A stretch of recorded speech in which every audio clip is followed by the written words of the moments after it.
Kate, quanti ricordi. Salti, acrobazie, fratture. E pensare che l'ho usato quasi mezz'ora. E questi, chi se li ricordava più? Ero il solo ad avere questi occhiali da sole. E infatti li ho messi una volta sola. Inguardabili. Quanti oggetti hai in casa che non usi o non hai mai usato? Vendili su eBay. E se è la prima volta dal 19 al 24 marzo, ricevi un coupon del 10% del prezzo di vendita del tuo oggetto da spendere su eBay per poter comprare qualcosa che userai di più o meno. Vedi termini e condizioni su ebay.it.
Good evening, wonderful people, great Biafrans, wherever you are on the face of this very planet. We welcome you again to another exciting edition of Radio Biafra live broadcast on this very day, the 22nd day of March in the year of our Most High, Chukwukika Biama 2020. The time now is precisely 8 minutes past 7 p.m. in the land of Biafra. The same number of minutes past the top of the hour, regardless of where you are domiciled, what you are doing. We are here to propagate the gospel of the living God in heaven. We are here to spread the gospel of redemption, the gospel of hope, the gospel of freedom, the gospel of restoration, the gospel of truth, the gospel of enlightenment, the gospel of education, this very gospel that will lead us into that very promised land that the Almighty God in heaven promised us in times of old, which we must make manifest in this very time, because the time has come for Biafra. There is no other period in our existence more suited to the salvation of a people who are in danger of becoming extinct than now. That is the duty of IPOB, that is the job we are doing, and that is what we must continue to do until Biafra is restored in our time. I say good morning, good afternoon, good evening, and good night to each and every one of you, regardless of where you are domiciled, what you are doing, what you are encountering, this very coronavirus, this very modern plague of our time. My prayer now and always shall be that Chukwokika Biama protect, guide, and shield each and every one of you, regardless, I say, regardless of where you are listening from. Our hearts go out to those who have lost loved ones in this very pandemic, more especially, of course, not directly related to what is happening, but the family of Obienu, our own very principal officer of state, Mazi Obienu, that lost his very precious mother. We also remember our Africa rep, our continental rep, Mazi George Onibe. These are servants of the Most High, doing wonderful work, but are in a very difficult situation at the moment, because before we come on air, I understand that George Onibe's younger brother also passed in India. Our hearts, our prayers, our thoughts are with the families of Obienu and Onibe at this very point in time, on behalf of not just IPOB, the whole world, my family, my immediate family. We say, please accept our most profound and deepest condolences at your loss. Only Chukwokika Biama knows everything. Only him can determine who lives and who passes on.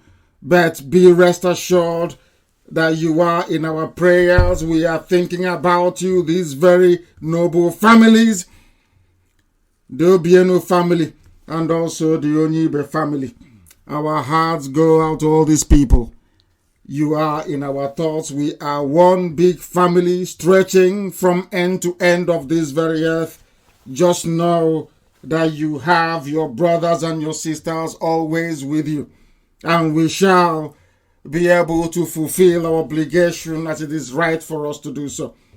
Before we continue, we must pray as it is customary for us to pray now and always, because Elohim is in heaven, presiding over the affairs of men on this very earth.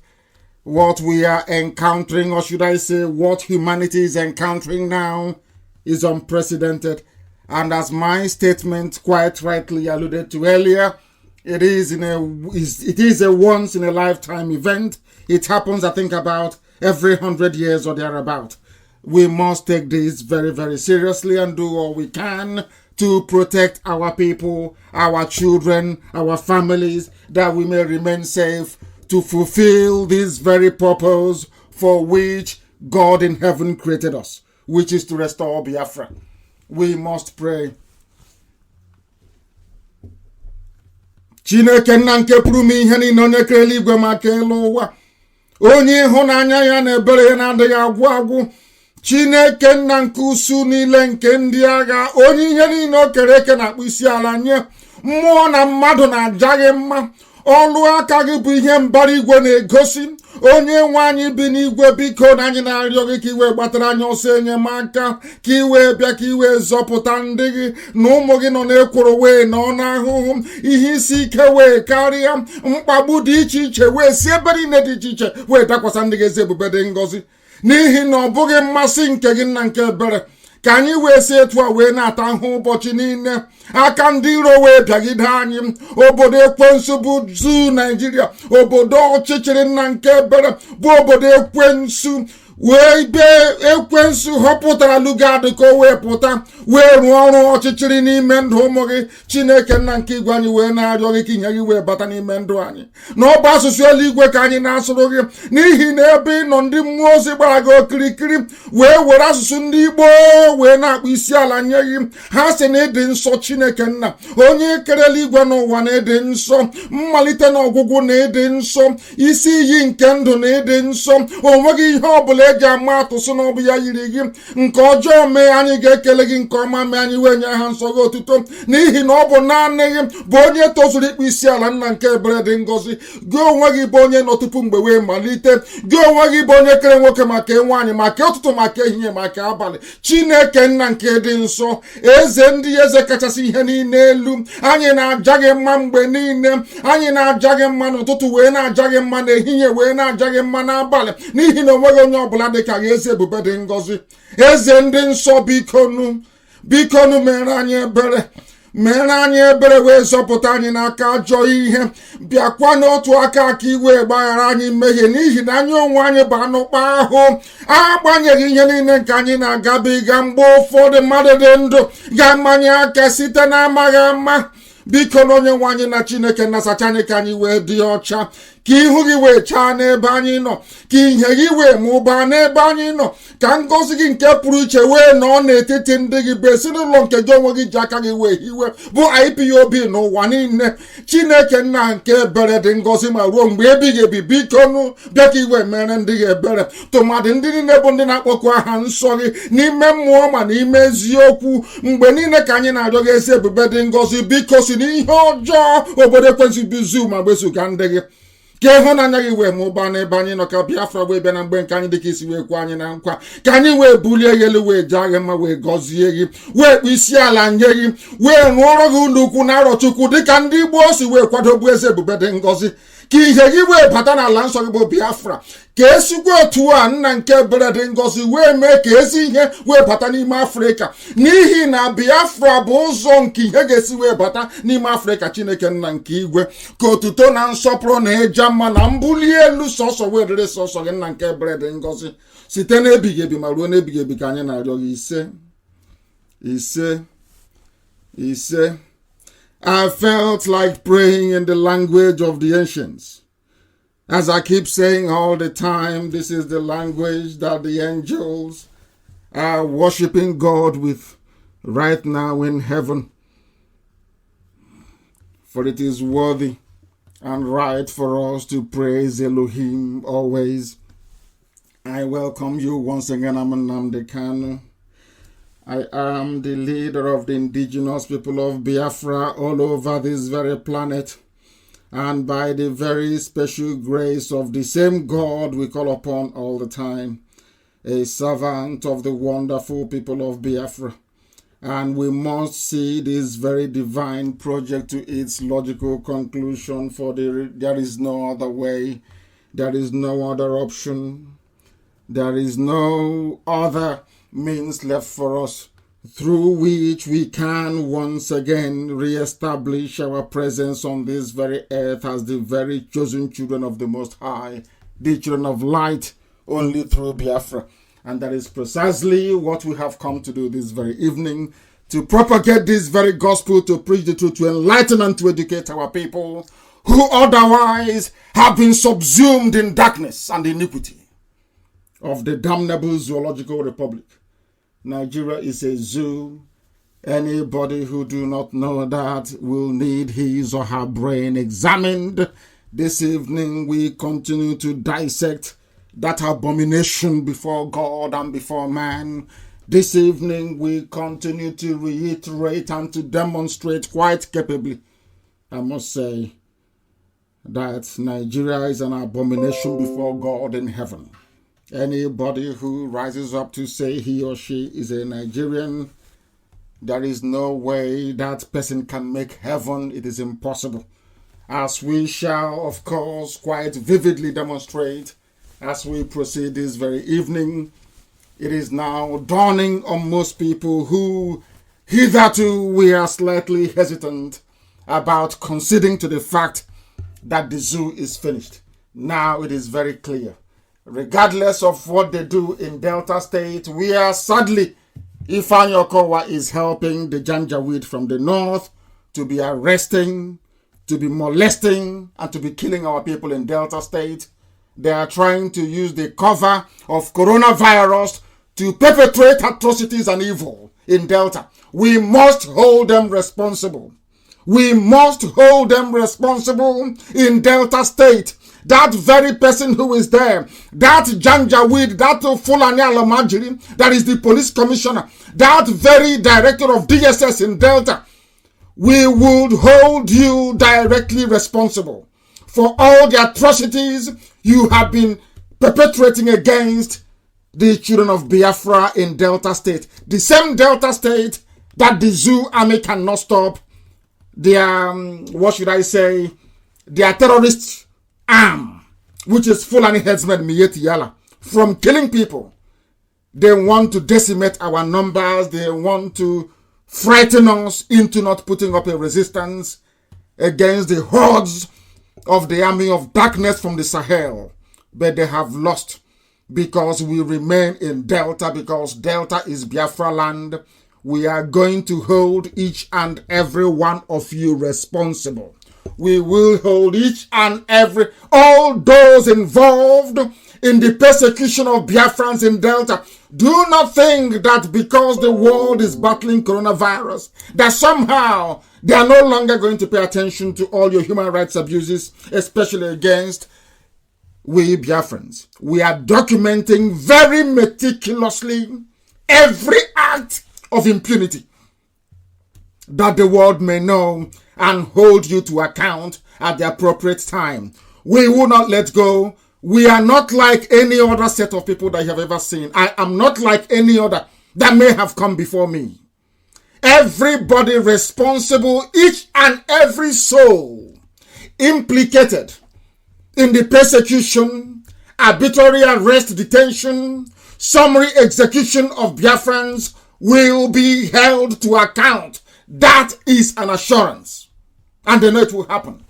Because everything I say I'm going to do, I do. They know it is going to happen.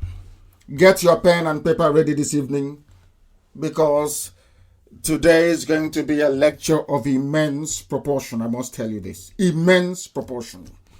We are live, not just on my page on Facebook, which is the official Mazi Nnamdi Kanu, for your information. There are many fake Facebook accounts, many fake ones that the Nigerian government deliberately created to divert traffic and attention away from this very truth that we preach on a regular and consistent basis. We have identified those fake pages, and I want them to be published this evening that the world may know what the zoo is up to. This is what they do all the time. They have come into IPOB through the back door, some of them, pretending they are one of us, selling forms and ID card, when they know for sure that we do not have or entertain the use of forms in IPOB. There is no form in IPOB. They know we are about to launch our security outfit, and they are going back and publishing, distributing and selling forms bearing BSS. But that is false. If you have wasted your money purchasing any form with BSS on it, you have been conned by the zoo government. The Nigerian government is busy collecting your names. I have warned you repeatedly, never ever put your name down on any piece of paper, on any form. Some of you will not listen.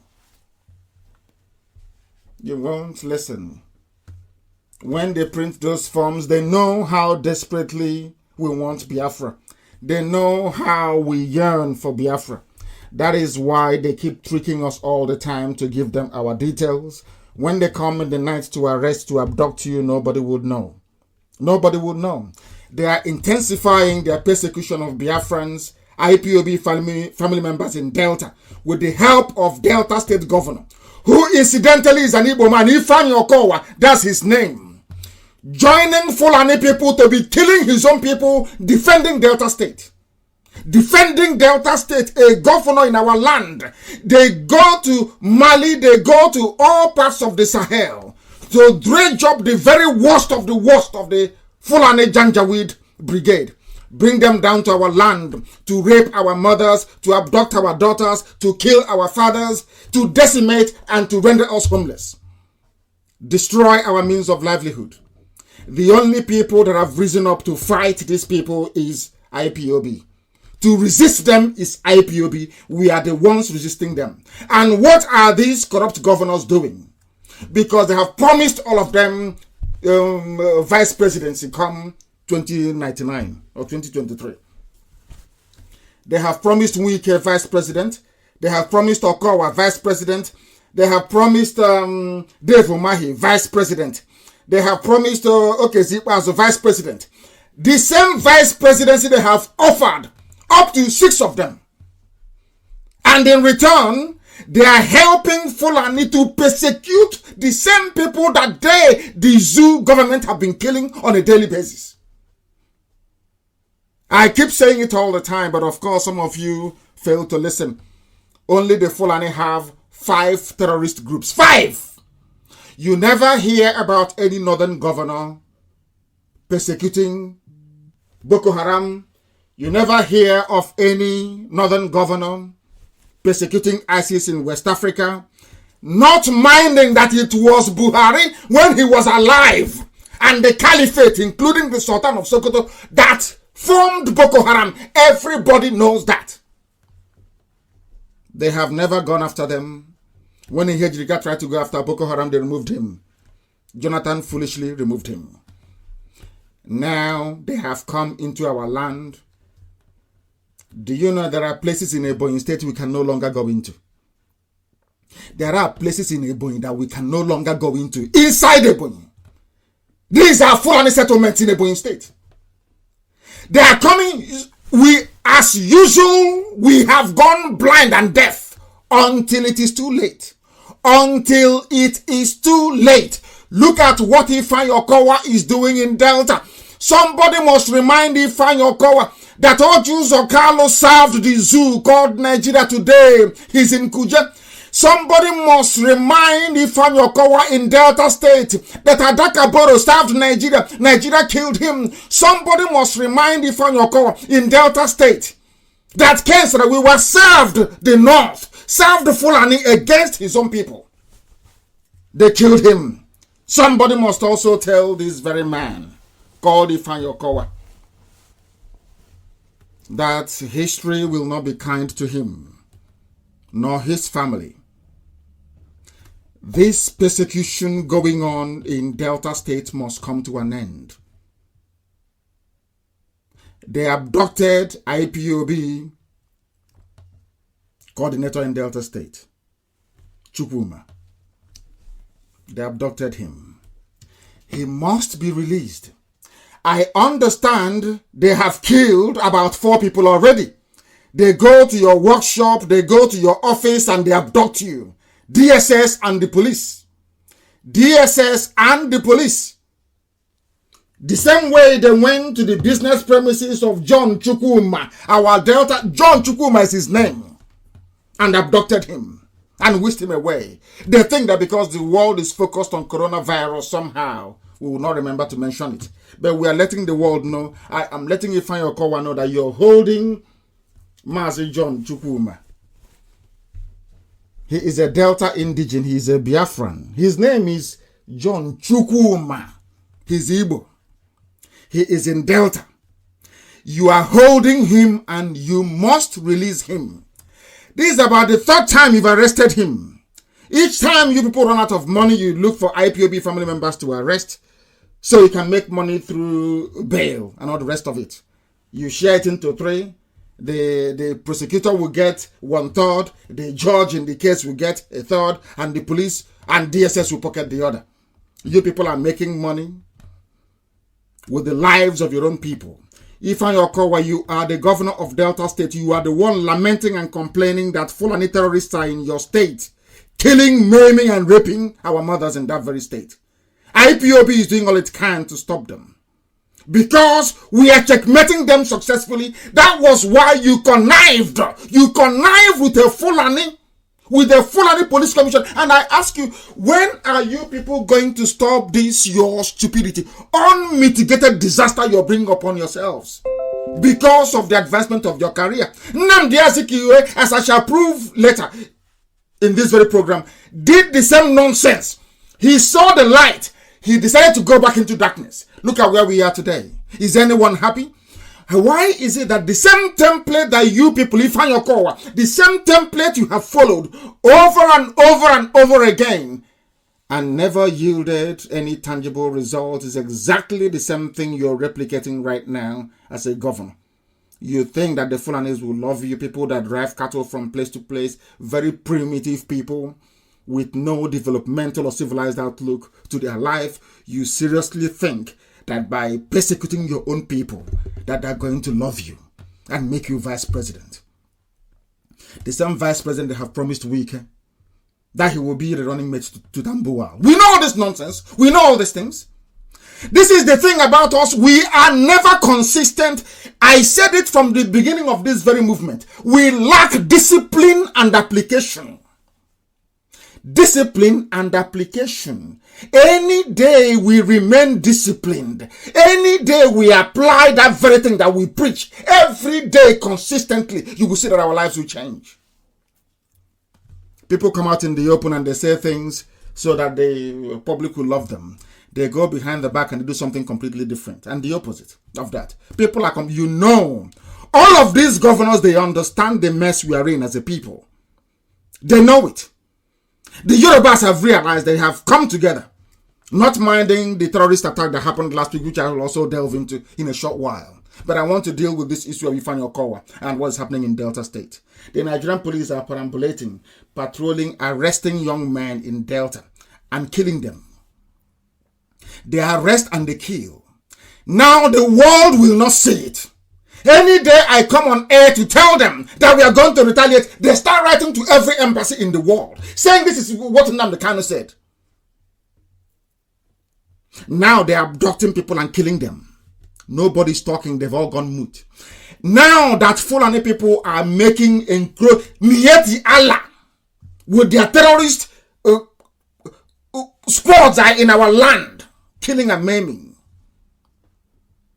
All you do is you come to things are bad. Something must be done about Nigeria. But the people defending you, which is IPOB, inside Delta State itself, the same way we fought in Anambra, the same way we fought in Ebonyi, and still fighting in Ebonyi till tomorrow morning. What you did was to organize with the people that are persecuting your people, with the masters of the terrorists, to come and arrest and kill your own brothers in Delta State. And you say you're a politician. This nonsense you're doing, Ifeanyi Okowa, those before you tried it. And they came out abject failure, all of them.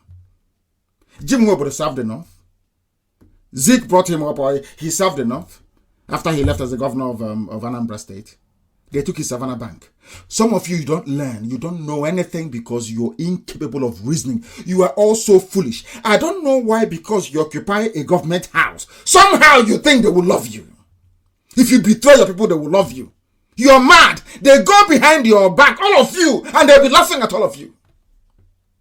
Some of you think you're smart. As a governor, you sit in governor's lodge for 8 years, stealing, accumulating funds for yourself and your family.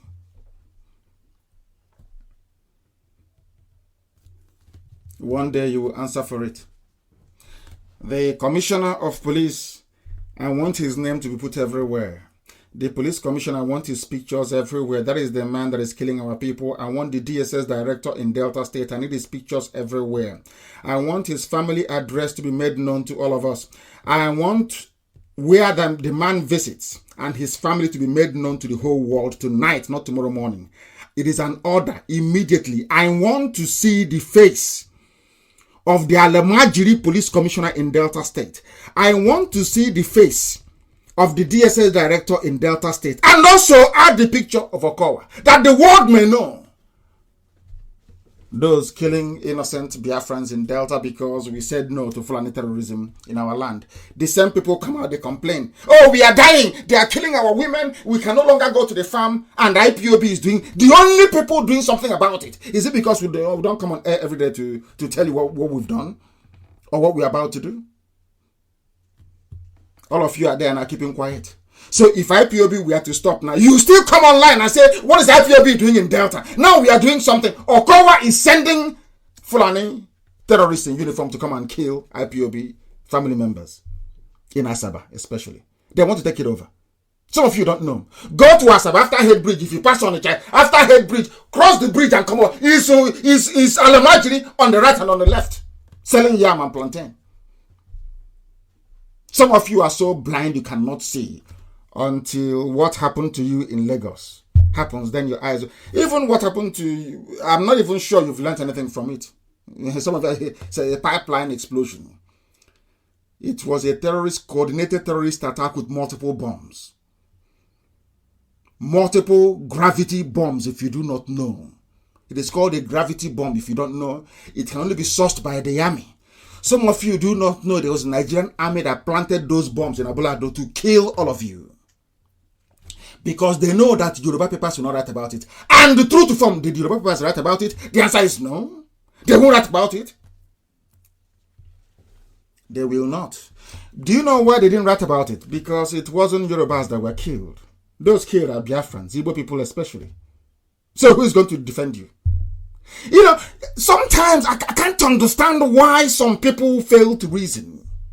I don't know why they fail to reason. They are burning your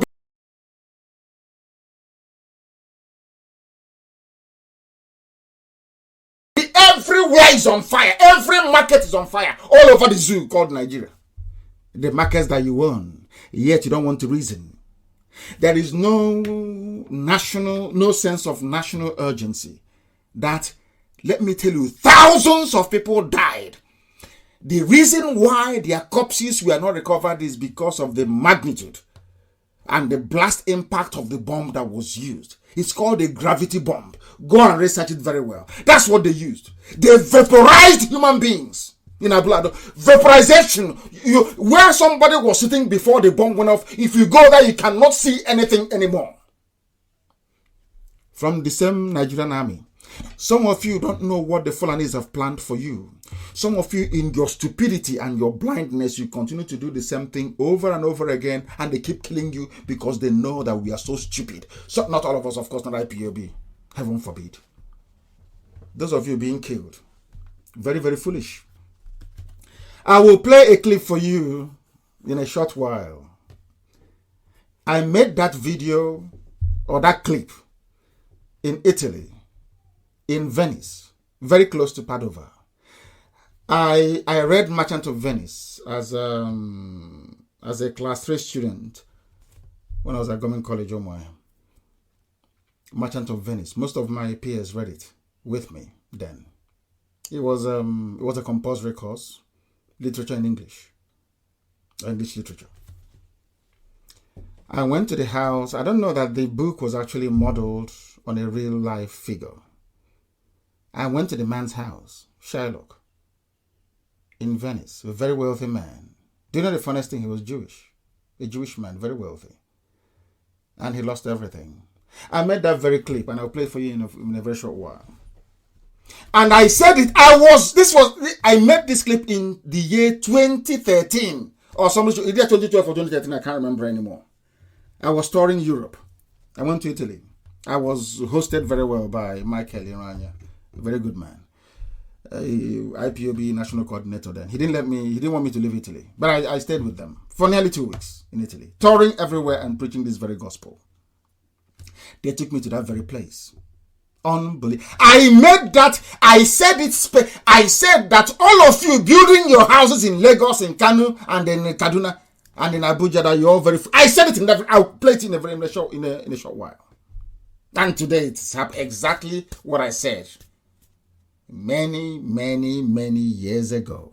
2013 or 2012, I can't be quite specific. I don't know. It's been a long time ago. The same thing as is happening now. Everything I have told you always come to pass. That is how you know people that are operating under the mandate of heaven and those who are operating under the mandate of a native doctor somewhere in a remote forest in West Africa. That's how you know. Everything I say, they come. I said everything. I'll play for you in a short while. But we are bringing to the knowledge of the world what Ifeanyi Okowa, the governor of Delta State, is doing with his terrorist friends, Alamajiri, the Janjaweed, who are in police and in DSS. They have come to take over our land. We are under pressure on 4 fronts, in case you don't know. All the what I call the old border towns are in serious danger of collapsing to Fulani hegemony. Ebonyi is under pressure. Anambra is constantly under pressure. Enugu is under pressure. And so is Delta. And do you know why they're all under pressure? All these states I have mentioned, they have Miyetti Allah as part of the government. I know some of you are shocked, but it's true. The same Miyetti Allah responsible for killing us in Nimbu, Ozo 1, everything that is happening in Izi, everything that is now happening in Delta, what happened in Anambra West, everything. The same people that come, destroy crops in the farm, rape our mothers, kill us, the same people, your so-called governors, assimilated them into their governance structure. Sometimes they say truth is stranger than fiction. This is what is happening in our land. Right now, as I preach this very gospel to you this evening. They have gone to Lagos in a place called Abulado. They have killed our people. Look at the level of devastation. Devastation that they wrought on our people. Some people can no longer mourn because you don't know who died and who survived. A lot of the people basically vanished. It's called vaporization. They were vaporized because this is a very powerful bomb. They used 4 bombs. 4 gravity bombs. 4. They go and they say, give us military weapons. We want to fight Boko Haram. The same Nigerian army is planting all these weapons in predominantly Biafran areas to depopulate, to kill, and to take over our land, our properties, and our businesses. That's what is happening. As it happened to the Jews, as I told you in 2013. So it's happening to us today. And why is it happening? Because some of you do not. That these people, these bastards born by Fulani fathers during and after the war, it's them. Born of wayward mothers, it's them. Look at the way we are being killed. Look at how we are being slaughtered all over the place. Even our own land is under pressure. Only IPOB is holding the fort. Without IPOB, by now, there will be no Biafra. No Southeast, no South-South. All the nonsense you're talking will be gone. You will become another Ilorin. Look at the way that the people, the Yoruba Muslims from Ilorin, they are the worst breed of Yoruba people. The worst, the very worst. I tell you the truth. I don't mince words. I speak the truth. Go and research. You know, the Akintolas of this world. Go and do your research. Go back to history. You will confirm that whatever I'm telling you is the truth. The whole truth and nothing but the truth. Complete truth. I'm not diluting anything. What they have succeeded in doing is making some of you to reason like Yorubas in Ilorin. That's what they have done. The more they conquer you, the more you love them. The more they conquer you, the more you love them. That is the level of stupidity in some of us, especially those in Lagos, in Abuja, and in Kaduna, and in Kanu. It's happened. I warned you, and worse, write it down. Worse is coming. They use what they call shock inoculation. That is what the British advised the Fulanis to use. And that's what they're using, and it's working perfectly for them. Once they commit a heinous crime, an abominable crime, the outrage and the revulsion will be so high. You know what they do? They now reduce their hand a little bit. And their subsequent atrocities won't be as dreadful in magnitude as the first one. So you will say, oh, at least it wasn't as bad as the first one. And they take your lives over. That is what is happening. That is what is happening. Our intelligence is correct. Everything we tell you is correct. Everything I sit here to preach to you, wherever I am in the world, anything I tell you comes to pass. Exactly like that. Let us not waste time and go to that same clip I made many years ago. Please, Amaka, I want it posted everywhere. The clip I made many years ago about what is happening to you today in Lagos. I'm not on back. I don't go to and meet Fulani people at night. They give me money. I talk rubbish. I come and say, oh, it's a prophecy. Rubbish. I have evidence. I don't believe in what I said. I said no. You will see it with the two eyes. Evidence, very clear, incontrovertible. Somebody kindly, IPOB, we are too formidable. Somebody dug up this very video. I never even knew it still existed. I will play it for you. The voice is slightly dim sometimes, but I will try and play it for you. I'm sure you make sense of it. I'll play it for you. It's the home of the Shylock, the merchant of Venice. He was a Jewish man. This is an object lesson to the Igbo fools and idiots who are building their palaces in Kanu, in Maiduguri, in Lagos, in Abuja. That this building here was built by a Hebrew, a Jewish man, Shylock, of the Shakespeare fame, Merchant of Venice. This is his home. We are here in Padova. I'm Nnamdi Kanu, of course, and these are our people that brought me to this place. We came, Radio Biafra is in, we are here in Italy, Turin, Italy, and over there, all the houses you can see were built by Jews. Here, if you go there today, you will see no Jewish person there. It's all been taken from them. This is the home of the man that there was so much jealousy against this man in Europe that they decided to write. Shakespeare himself wrote The Merchant of Venice.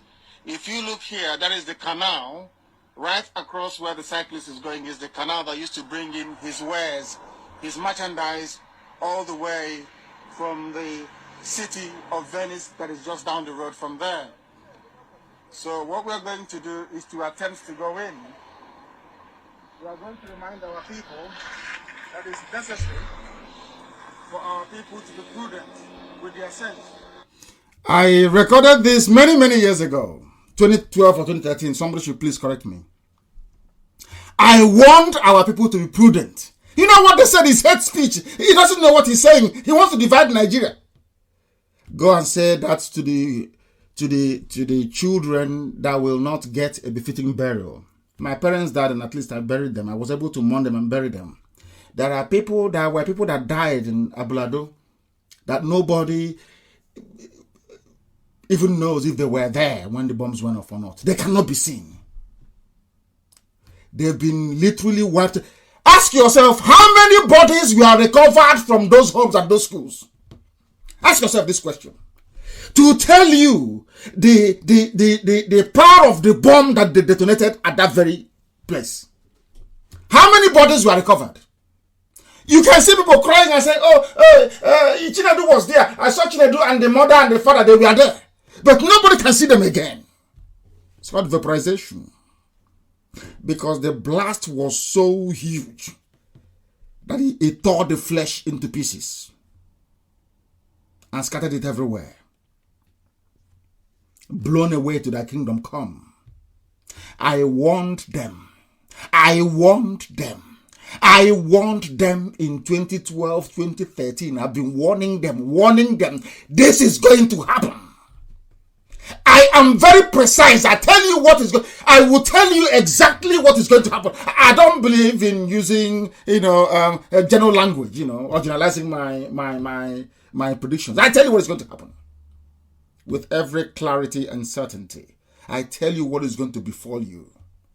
The same way that I say to people of Delta State today, if you allow Okowa to continue the persecution of IPOB, I will give the order for IPOB not to defend Delta State anymore, and I give you only 6 months and Delta State will fall into the hands of the Almajiri.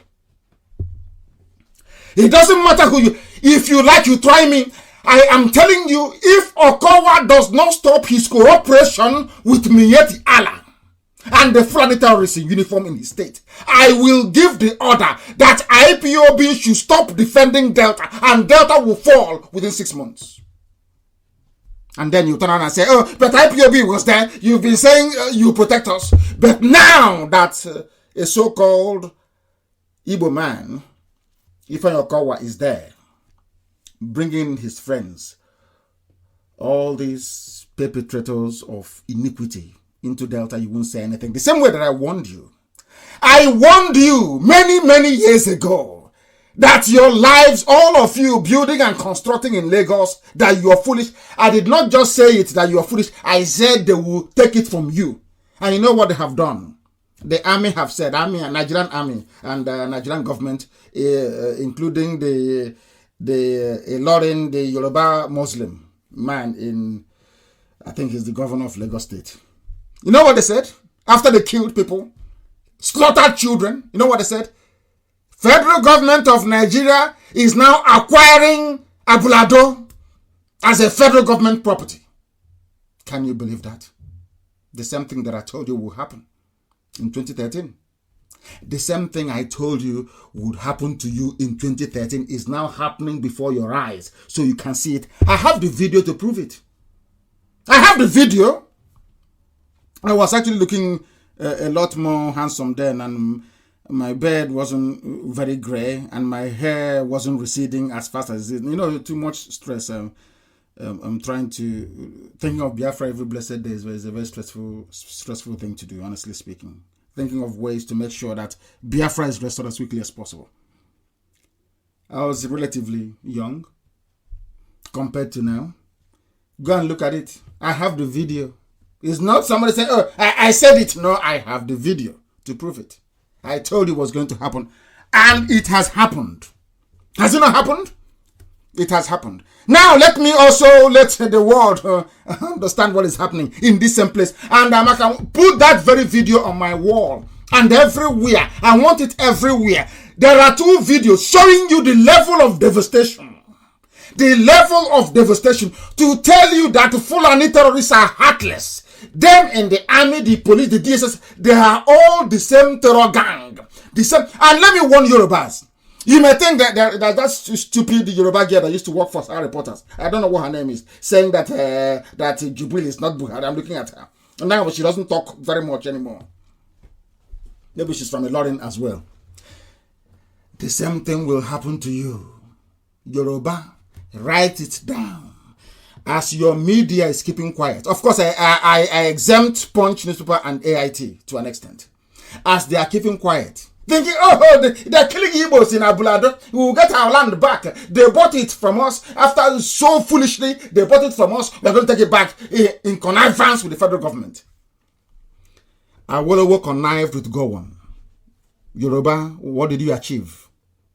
After all the conniving, Awolowo was the only civilian vice president to a military head of state in the history of Africa. Then, they promised him everything they're promising Okowa today. We will make you this. We will make you that. After Gowon, Awolowo is you. The same trick they played on Awolowo, they played on Azikiwe, they're still playing on all of you till today. But you cannot see it. Well, once in a while, they'll bring out somebody like Obasanjo, give him the presidency, or accidentally, somebody like Jonathan. They'll say, oh, don't worry, don't listen to Nnamdi Kanu. Can't you see Obasanjo and Jonathan? We allowed them to be there. Do you think that Fulanis are stupid? They know that once the presidency leaves them, things cannot be the same anymore. They know that very well. The same trick they played on Awolowo, they played on Azikiwe. All of you are falling for it like idiots that you are. But not IPOB, thankfully. Not IPOB. Let me show the world, or should I say, play for you what transpired. And you will see the level of devastation.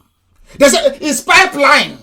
Can you imagine a journalist that will go to maybe Winners Chapel or go to any of those Pentecostal churches and say they're praying to Jesus Christ? And you come out and you see the truth and you cannot write the truth. You say, which pipeline can cause such devastation? Which pipeline? Even the pipeline in Russia, the biggest gas pipeline, cannot cause such a huge area or leave a huge area desolate. Go and look at it. Let me play for you. I think this was from Guardian newspaper. None of them said is an Igbo area. That Igbos are being killed. No, of course not. The same happened to the Jews in Europe. When Hitler was killing them, they said, oh, no, leave it. It's people that live in that part of Warsaw. Like, oh, no, it's not. They're not targeting the Jews. Until 6 million were killed. Then their eyes opened. The funniest thing is that they have killed 5 million of us before. We did nothing. We went back to the same Abuja, the same Meduguri, the same Kaduna, the same Lagos. The same thing is happening now. I am not saying that Yorubas and Biafra should not cooperate. That's not what I'm saying. But everything must be based on transparency and truth. Honesty. Honesty is the foundation of such a relationship. Now understand this very clearly. Very, very clearly. Our lives are in danger. They are using the cover of coronavirus to commit unspeakable atrocities on the ground. As they are advancing, day and night they are advancing. Every blessed day they are advancing. Nigerian army is working for them. These terrorists, no, they are all in the same camp. They planned it very well. Nigerian army, Nigerian police, DSS, everybody is working towards this one colonization agenda. By the time you realize it is too late. Because they are buoyed up by what happened in Ilorin and to an extent in Ebonyi. That if you conquer them well enough, they will support you. You know that Stockholm syndrome. The love you have for somebody who is persecuting you. That's what they're counting on. But at least maybe they never counted on IPOB coming or our resoluteness. Let me play for you what is happening in Lagos, where they killed our people. Victims count losses. Destruction. Wholesale destruction. I was in front of my compound while the kids are inside the house. So immediately I had a shout outside. My son said he's going to church and the little one said he's not going. So I was like, okay, you go while the little one stay with me at home. Then we'll go for the next mass. The only thing I could see was a hard noise from outside. People were shouting, help, help, help. It was not up to 20 seconds. There was a heavy explosion. So when I went to... Can you hear that? Everything I tell you is correct. There was an explosion, the first one. People were screaming, help, help, help, help. That's what they do. They now detonated another one. People don't reason. They don't think. People know... This UG, black people, black. God, why? Why can't black people reason? This is what a journalist that claims he or she is God-fearing will sit down and write and say. It's a gas line. It's a gas that the gas exploded and other cylinders in people's houses started exploding. There was no emergency debate in their useless Senate. Nobody discussed it because the papers never wrote about it. Everybody went to sleep and it's gone. People are dead. Children are missing. They will never be buried. Never. Let's continue listening to the lady narrating her ordeal. So there are people. Can some people actually learn? Sometimes I wonder, can they really seriously learn? Let's listen. Who I was asking, the whole building collapsed on my children. So I called people to come and help me bring out the blocks so that I could bring them out. Immediately I came outside, I saw heavy smoke upstairs. The smoke was much. Rushing inside, the building were collapsing in heavy form. I was, there is no way out. So next thing we saw was fire all over. We could not bring anything out. When I was looking front and right there, I saw a car going up in flames. So I was like, there are people inside this car. I never knew it was Lynn Dave's school, the private school. The son that came from America, that once got married, the man and the son and the wife, all of them got born inside the car. The whole building collapsed. So I called people to help me out and they bring out our things. They bring out my children, so we now run away. Getting to the other point there, we saw the children. Some, their head is off. While some, they cut off their 2 hands and leg. All the children in Bethlehem College, they were badly injured. Some reverend sisters were involved. They lost their lives. Many people lost their life in the incident. So we just find our way at the back of that plaza. That's where we escaped yesterday. That is how they massacre you, because when they come to your villages and kill IPOB, you keep quiet. When they persecute those who are fighting for your survival, you keep quiet. That's why they did this to you. And they will continue. Do you think they're going to stop? How many years ago did they attack the Catholic Church in Madala? Have they stopped? After all the outcry and all the nonsensical noise and crocodile tears of your governors and your politicians, those you call your leaders, what happened? The Fulani terrorists intensified their slaughter. They intensified it because they will never stop. Do you think they're going to stop? You're insane. They will never ever stop. They will keep hunting you down and killing you every blessed day. The more they kill you, the less they report it, until they will stop reporting it. That was the trick that Britain taught them. Britain told them that the only way to do this is to deny them the oxygen of letting the world know what you're doing. And luckily for the Fulani people, all the media in Nigeria are concentrated in the hands of the Yoruba. And most of them are Yoruba Muslim. That is the problem you have in Nigeria. When the unfortunate incident of the death of the daughter of Fasoranti happened, it was everywhere. Every Yoruba paper carried it, front page news. Everybody, there was widespread condemnation. But I'm asking you to go and look at their coverage of what happened at Ablado, where thousands perished. I said thousands perished. Their livelihoods gone. I'm building a house in Lagos. I'm living at Ojuelegba. I'm living at Okokomaiko. More is coming. More is coming. The reason why people, maybe sometimes I can understand the apathy of some people, is that our people don't listen. They don't listen. Sometimes we reason as if we are not normal. Look at what is happening in Delta State.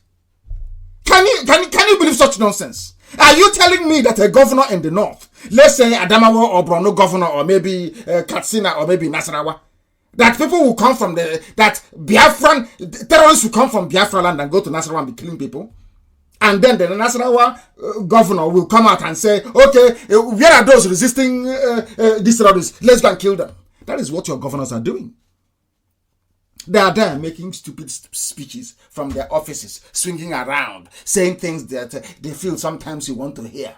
Swinging around. Oh, we are going to form security outfit in November of 1592. We are going to form one. Oh, don't worry, it's coming. Oh, it's coming. Some of you idiots. Oh, he has spoken. Oh, did you hear him? What the governor said? His Excellency. Whilst his Fulani comrades are slaughtering you. May the good Lord have mercy upon your soul. It's not finished. There's another clip as what I want to play. I'm sure most of you may have seen it, but it is good to remind all of you the level of stupidity we are swimming through right now. Because of those, I told you, so all of your so-called, of course, with the exception of Abari, they were brought out by their Fulani godfathers. All of them, they have Fulani god, all of them. All of them. I don't know that, perhaps I don't know what it is. Is it, maybe it's Indomie. I suspect Indomie. There's something wrong with Indomie. The same way that I suspect fluoride. Fluoride toothpaste. They said that what is happening in the Western world in the 60s and 70s wouldn't have happened. There will be so much moral indignation by the people that there will be an uprising. But you know what fluoride does? You don't know what fluoride does. And even in the UK, they put fluoride in water, in drinking water. They say it's to make the teeth very strong. But of course not. Fluoride makes you very docile. Makes you very weak. You are no longer critical. You cannot rise up anymore to fight for what you believe is right.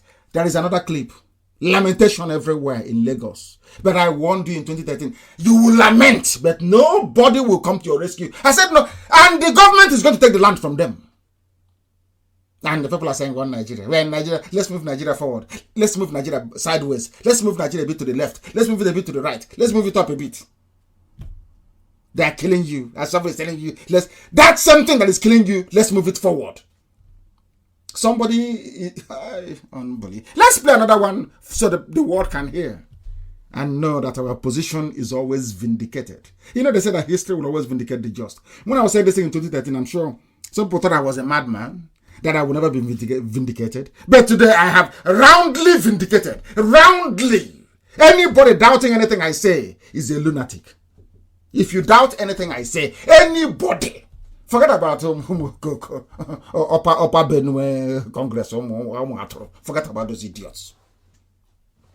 Anything I tell you, ask them. Has anybody been so accurate with their prediction before in the whole of Africa? If you show me anybody whose predictions are as accurate and verifiable as mine, I will stop what I'm doing. I will stop it. Show me there is no human being alive that hasn't been born. Everything I tell you is true. Everything I open my mouth and I say is correct because heaven directs me on what to say. Heaven will tell me and I will tell you it will come to pass in front of your eyes. Not behind you, you will see it happening. If there is anybody who is as accurate as I have been with my predictions, bring out the person. I will stop. I will resign as IPOB leader. No human being. The whole world, no human being. There is no single soul, no human being in Africa, in the zoo called Nigeria, anywhere can match the degree of accuracy of our prediction. No human being can. What I told you, I exactly what I told you in 2013 is now happening. Let's listen here. Pure attack on Igbo, he's saying. Yes. And this is the first sample. And another one is coming. I'm telling an average Igbo man, open your eyes, advise them. If you keep on waiting, the next one might be deadly more than this. They might be telling you that it's earthquake. Yes. Because they know how to camouflage. Only God knows that Nigeria is not one. Being a Nigeria is a problem. Let's now sit and talk. But we should start that talk from myself. I'm going to advise our people. Stop investing in West. Finish. Stop investing in North. I can invest in South. He's coming and attack me. Then we cannot fight. But here, look at damages. Cops are still inside there. Go and check. Look at. Government doing anything. Cops are still inside the buildings. Did you hear what he said? He said he's now advising himself. No more building in Lagos, in the west and the north. I told our people that Jews tried the same nonsense you're doing. Biafrans, Igbos especially, Jews did the same rubbish. You see, all this nonsense. Oh, we are prime minister. Oh, we are going to be the premier of Austria. We are going to be the prime minister of Norway. The same nonsense you're doing, it didn't start today. You know, history has a very funny way of repeating itself. I remember one wise man founded the Zionist movement, traveled to Austria and spoke to a very prominent Jewish man. He said to him, I am the prime minister of Austria now. Our people are climbing. The same rubbish you hear from these morons all over the zoo. The man lost his life in Auschwitz along with his family. He was gassed to death. We are hated the same way the Jews are hated for no reason. We are blessed because of the blessing God gave to us. That is why they hate us. Some of you claim I'm a Christian, I'm a this, I'm a that. You don't read the scriptures. You don't read. The reason why his brothers hated him, Joseph, was because his father loved him. That is the only reason for the hatred. The reason why some people say, oh, Nnamdi Kanu did this, now they can stop him, is because they know that I love Biafrans and they love me. That's all. Not because I don't know who they are.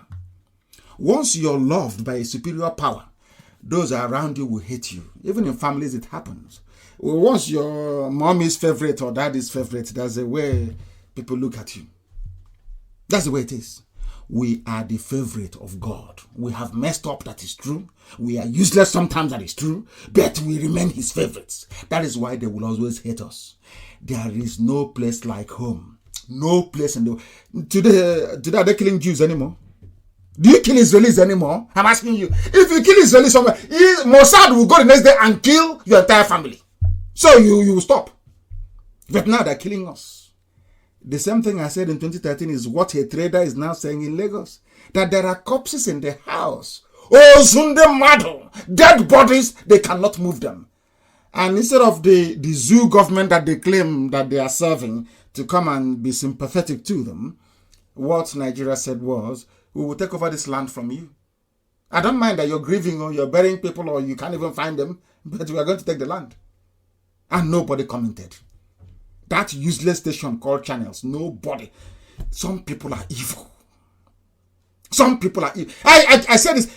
God looked at the heart of a black man and said, no, these people, there's something wrong with them.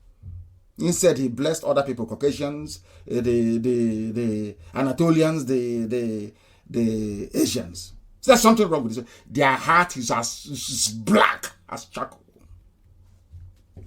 I ask myself, is there any reason why Yoruba papers will not carry the truth about what happened in Ablado? Why wouldn't they write the truth? People are dying. They said there are children still inside the some of the buildings, dead bodies still there. And what the government wants is let us go and take over the land from them. Very, very sad indeed. We must continue. All the leaders you have in Biafra land, by which I mean Southeast and South, because some newspapers are very good at misquoting me. I issued a statement on coronavirus earlier this evening.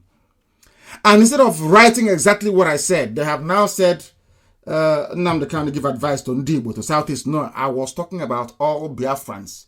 Idoma, Igede, Efiki Bibio, Izon, our people in Ebanke, Urobo, Isoko, Ishekiri. These are the people I'm talking about. Not just, I didn't say Igbo, but they keep twisting it. Something is wrong. They keep twisting. They must twist it. Have you ever heard about Fulani people shouting Fulani, Fulani before? They always said enough. Why can't people learn? What is wrong with your brain? The Fulani speak Hausa language. They don't complain. They don't complain. They're in charge of everywhere. They don't complain. You have Hausa, you have Nupe, you have Kanuri, you have Bachama, you have Wagi, you have all people in the north under one Fulani hegemony. How can Fulani come out and say, oh, we are fighting for Fulani? They are fighting for the whole north because all their interests are linked. Why is it in the south we fall for this nonsense over and over again, this dichotomy? That was what finished us in the south. That was what finished the east. Once they cut you out and say you are south, you are south, you are south, and God knows what else, they can come in, they can kill you. If you want to participate, if you want to join your people to repel the invaders, they say, no, but you're not part of us. You are from Southeast. The statement I made was for all Biafrans all over the world. All Biafrans.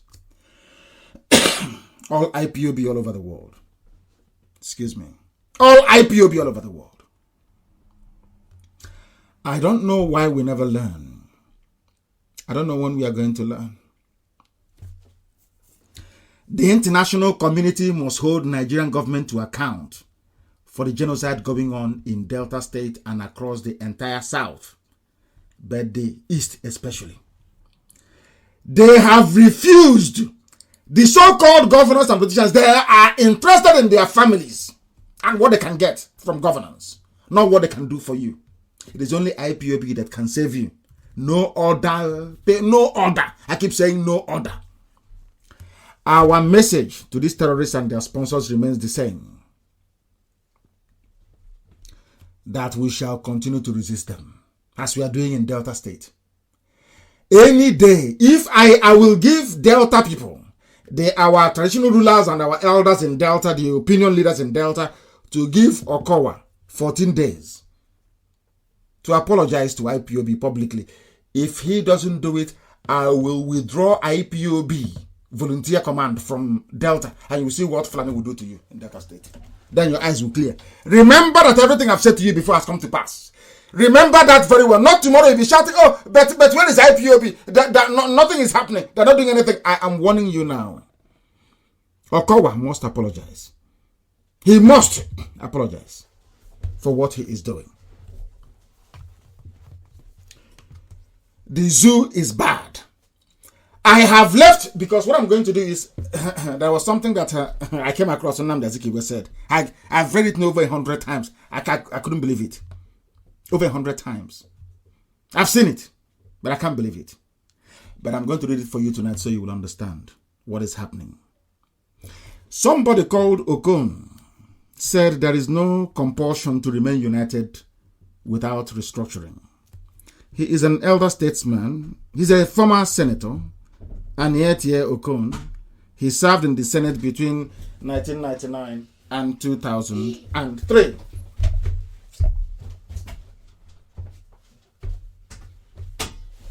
He served within this period, and very sadly, he was the publicity secretary for PDP for a while. He spoke on the state of the zoo called Nigeria.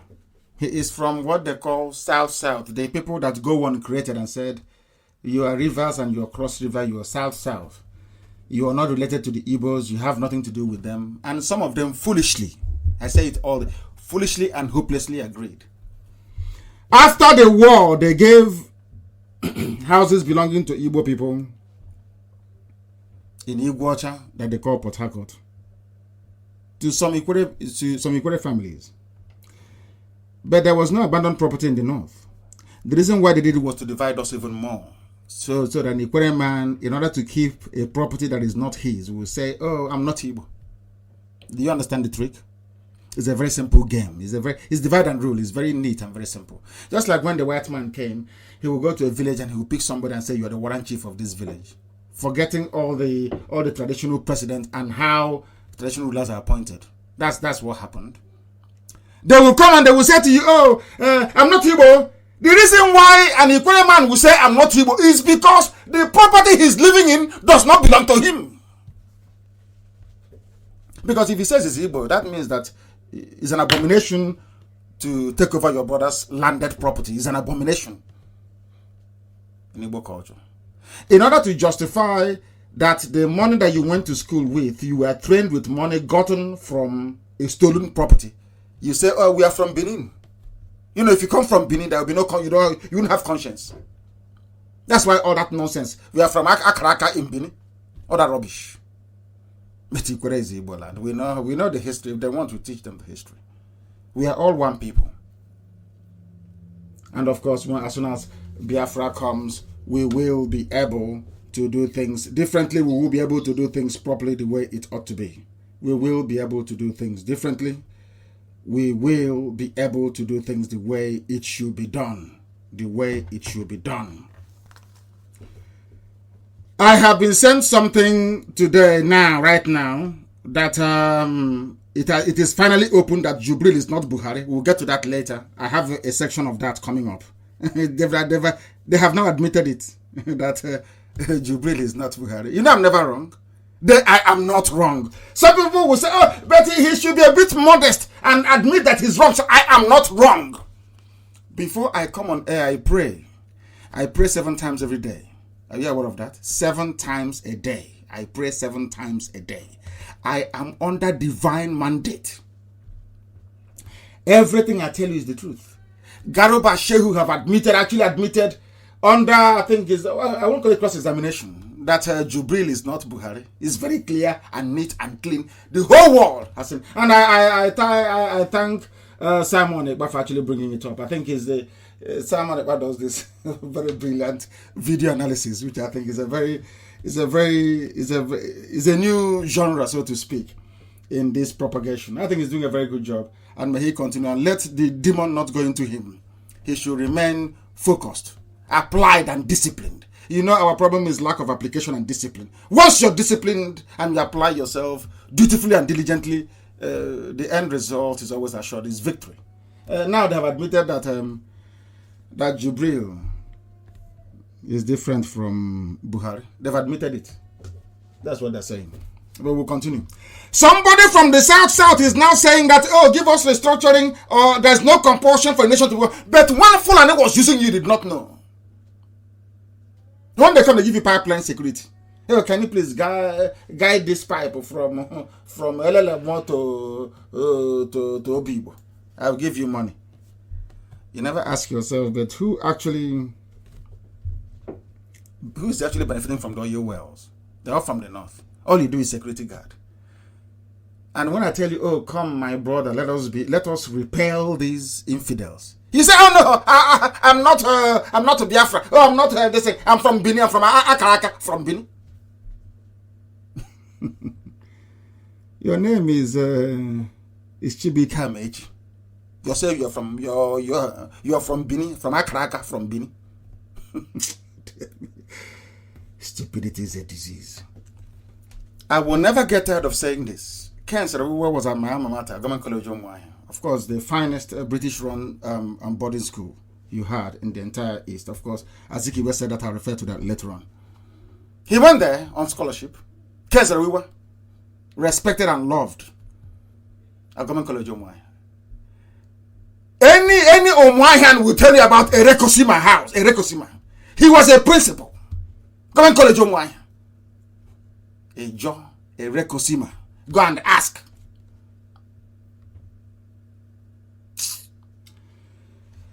Oh dear me, these people just came into us and divided us so much. They want to bring that nonsense before. Oh, I'm Anambra and your Imo. IPOB came and destroyed all that rubbish. Do you hear that nonsense again? Oh, you're from Enugu. Oh, you're from Ebonyi. I'm from. Do you hear that rubbish in IPOB? We are one family. One family. In Cross River, they have a fraternity, a cult. We have where we come from. Everybody is the same. The same the same akwamini we wear, the same thing that Akpabio wears, that Tuto Emmanuel is wearing, is something that I wear. The same thing, the same cap. You know that our woolly hat, Webru. The same Okonko they have in Anang is in my village, Okonko. The same Okonko is in my village. The same fraternity. The same AO that you have in Ekom, in Oron, it's the same AO you have in my village. And you left all of your people and you say, yo, a Fulani man from Mali is better. Is my brother. Lord have mercy upon some of you. Lord have mercy upon some of you. They have admitted that Jubril is not the same as Buhari. Of course, as I know they would, over time, of course they're going to admit it. Why wouldn't they admit it? Why would they not admit it? Because here we preach the truth. Everything I tell you is correct. They are borrowing money. They have left you out of it. They are bombing you, killing you in Lagos. The money from the so-called Nigeria you're not getting. Whereas the oil comes from your land, the gas comes from your land, the Fulani contributes nothing to the economy. I have asked somebody several times, what is the contribution of Bauchi State to the coffers of Nigerian economy? The answer is zero, nothing. They say they grow yam and they grow onions and they grow tomatoes. All that has been blown aside. It's something that we grow in Nsukka. So what do you contribute? Nothing. You take the oil from my land, the gas from my land, you go and borrow money to mortgage the future of children based on the produce coming from the land of Biafra, and yet the Biafrans are excluded from it. And some, but they gave some to South, as if you have no. When you go to school to study the history of colonialism in those days, when they taught history in schools, the first thing you learn is the British divide and rule. That's how they work. Divide and rule. What is happening in Hong Kong and China, in Pakistan, in India, in Bangladesh, in Kashmir, divide and rule. Why can't you people reason? You can't think for yourselves. They have run the zoo to the ground. Fulani have destroyed Nigerian economy to the extent that the Senate president, one man called Lawan, this is according to their news, helped Nigeria out of poverty. So you can't help yourself out of poverty. But you say you're matured, you're grown up, you can stay on your own. Why don't you ask Britain to come and colonize you again? Help Nigeria out of poverty. Senate president begs World Bank. People without shame, no honor, no dignity, no pride, nothing. People without honor. People without honor. That's what's happening to them. People without honor. That is what is happening to them. The zoo itself. And they want to compete with IPOB when they know they can never ever compete. I wrote and I said to Jubril, come out and address the people. Every day Trump will come out. Every head of state, even those without any recorded case of coronavirus, they will come out in public. Every day. They will dress down. Every president in Africa, they will dress down. They will answer questions from journalists. This one never says anything. Even ordinary greeting. Hello, ladies and gentlemen, is written for him. Ordinary ladies and gentlemen, he has to look in the book to read it out. Good morning, ladies and gentlemen, he's reading it because his Jubilee is not Buhari. Everybody knows that. You can't recover from a brain tumor. Everybody knows that. You cannot recover from an illness and you claim you've forgotten your mother tongue. After all, the English that you're speaking, you never knew how to speak English before. So how come all of a sudden you did not forget English language is your mother tongue, fufude that you forgot? I shall have told you severally that this man is not Buhari. But you don't want to listen, do you? None of you wants to listen. And now it is very clear. Address the nation, they are begging him. The same Senate that is begging for money to save itself is begging. Please address the nation. Come and address the nation. He cannot address the nation because he is not Buhari. Common sense. He is now the same height as Garba. Today he's young, tomorrow he's looking like a 50-year-old. The other one is looking like a 14-year-old. Nobody knows who he is. And all of you are just taking in this scam. No wonder they say, oh, Biafra. Biafra is a scam because they are covering scam. So by focusing attention on IPOB, they fully all the Fulanis need to count upon is the envy and hatred of some Yorubas against Igbos. Naturally, that's all. That's how they survive. Because sometimes I seriously don't think that some Yoruba journalists are objective. Some of them are not. The objective ones you know. Some are not. And that is why cooperation between the East and the West is always difficult. Very, very difficult. Because they cannot, some of them cannot throw away that, toga of envy, if I can put it that way. I tell you the truth. I don't lie. I don't sugarcoat anything. I speak the truth. I tell you what is going to happen before. I tell you the fact. You may not like it, but upon reflection in the quiet of your room, you will come to consider what I'm saying is correct. There should be cooperation between the East and the West. It's not happening. Why? Because segments of Yoruba journalism, they're just horrible people. Horrible. They know that in every other... Can you imagine if it is Jonathan? Jonathan saying, oh, I will not address the nation on Corona. Hey, Yoruba media will eat him alive. They will eat him raw, alive. But because they have frightened all of you with terrorism, basically reduced you to nothing. That is why you can't speak. Oh, this group that Loretta Onoche runs on social media, they are attack squad. I think they are now dwindling in number anyway. What is him saying anything got to this? Is he going to stop the virus? Can you believe people? They don't know the meaning of leadership. They don't know the meaning of democracy. They don't know what is called accountability. Because the only thing they know to do is to move cattle from place to place. They know nothing. That is not. I keep saying it. They say, oh, you're being this, you're being racist. I am not being racist. I'm not degrading anybody. I'm telling you the pure fact of life. A democratically elected president cannot address the country in a time of pandemic. Pandemic. Oh. Then when are you going to address them? When will you address them? That is the meaning of democracy. Tell us what you're doing. You owe it to the people. If you claim you're Buhari, come out and speak. And take questions from journalists. They cannot do it. And you have Yoruba journalists. That stupid girl that used to work for Sarah Reporters. I've forgotten her name. That was defending Jubril. It has happened now. I've just been sent a clip now that Garba Shehu have finally admitted that Jubril is not Buhari. Now they know. Here we shred the zoo to pieces. So they are nothing. If people can actually forget, I said to Yoruba, forget your prejudice about IPOB, Nnamdi, Kanu, and the Biafra. Forget, put it to one side. Ask yourself, is what Nnamdi Kanu is saying, is it true? What IPOB is saying, is it correct? The agitation for Biafra, is it merited? You go to Lagos, you kill people. You come to Ebonyi, you kill people. You go to Anambra, you kill. You come to Delta, you kill. You're everywhere, slaughtering, burning people's houses and businesses, and you want the same people to stay in that country with you. Are you not mad? Are you not mad, I ask? Are you not mad? I ask. Coronavirus, he cannot address the people. I have addressed Biafrans all over the world. Let him come out and address people. Address them and take questions from journalists. He cannot do it. Because the person you're calling Buhari is not Buhari. He's a Sudanese. When will you people learn? When will you people ever learn to reason?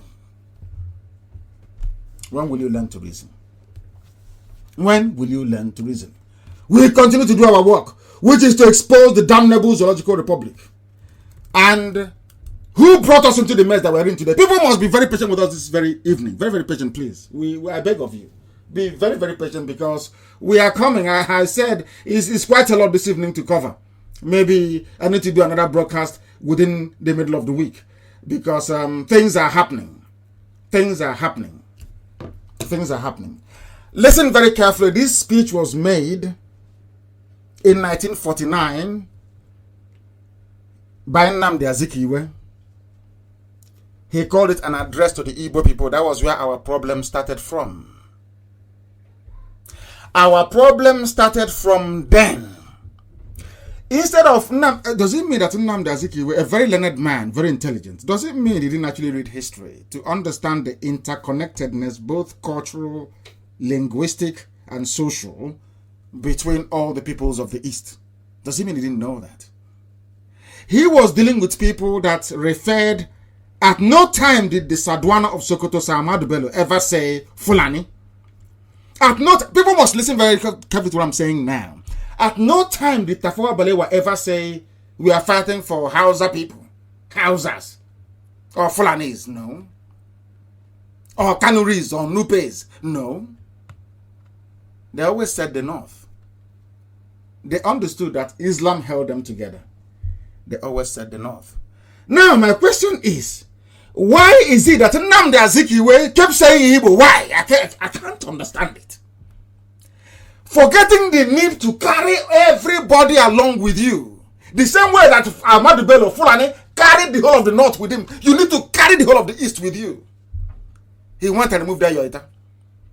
And then the Fulani quite simply said to the Efik and the Bibio people, can you see they removed their Yoita?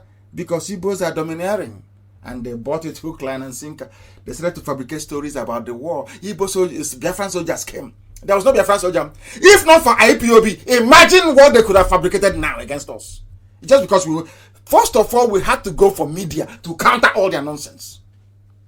They went and because there was no radio, Ojukwu had no radio. He was only in a Beetle car moving from village to village. No, Britain was sponsoring the propaganda of Nigeria against Biafra. Oh, there are Biafran soldiers in Oron. They have killed Nigerians from Cross River State.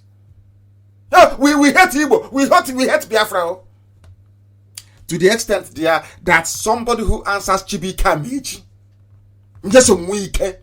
somebody who answers Ifeanyi Okowa is saying they are not Igbo. I can't understand. The mentality is driving me insane. I'm mad, honestly.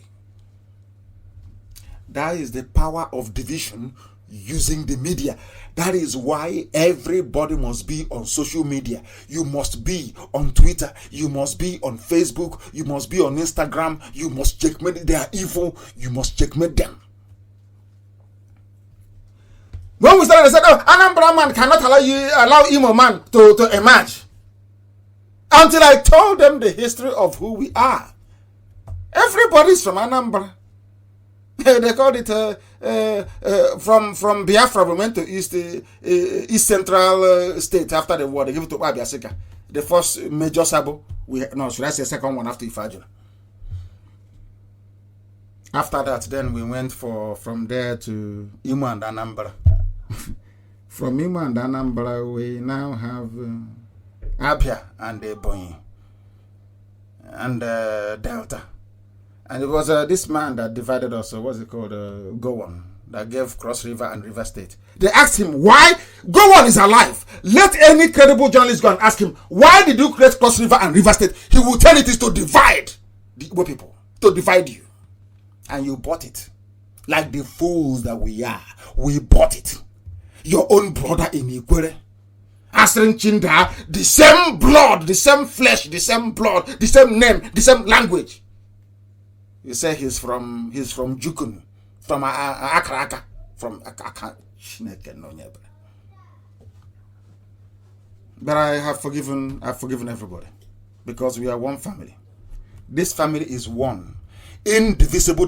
It doesn't matter what the media write. Nnamdi Kanu speaks to Ndibo. He speaks to Southeast, doing the best they can. These are Yoruba journalists and Igbo journalists doing the work of Fulani for them for free. Dividing us.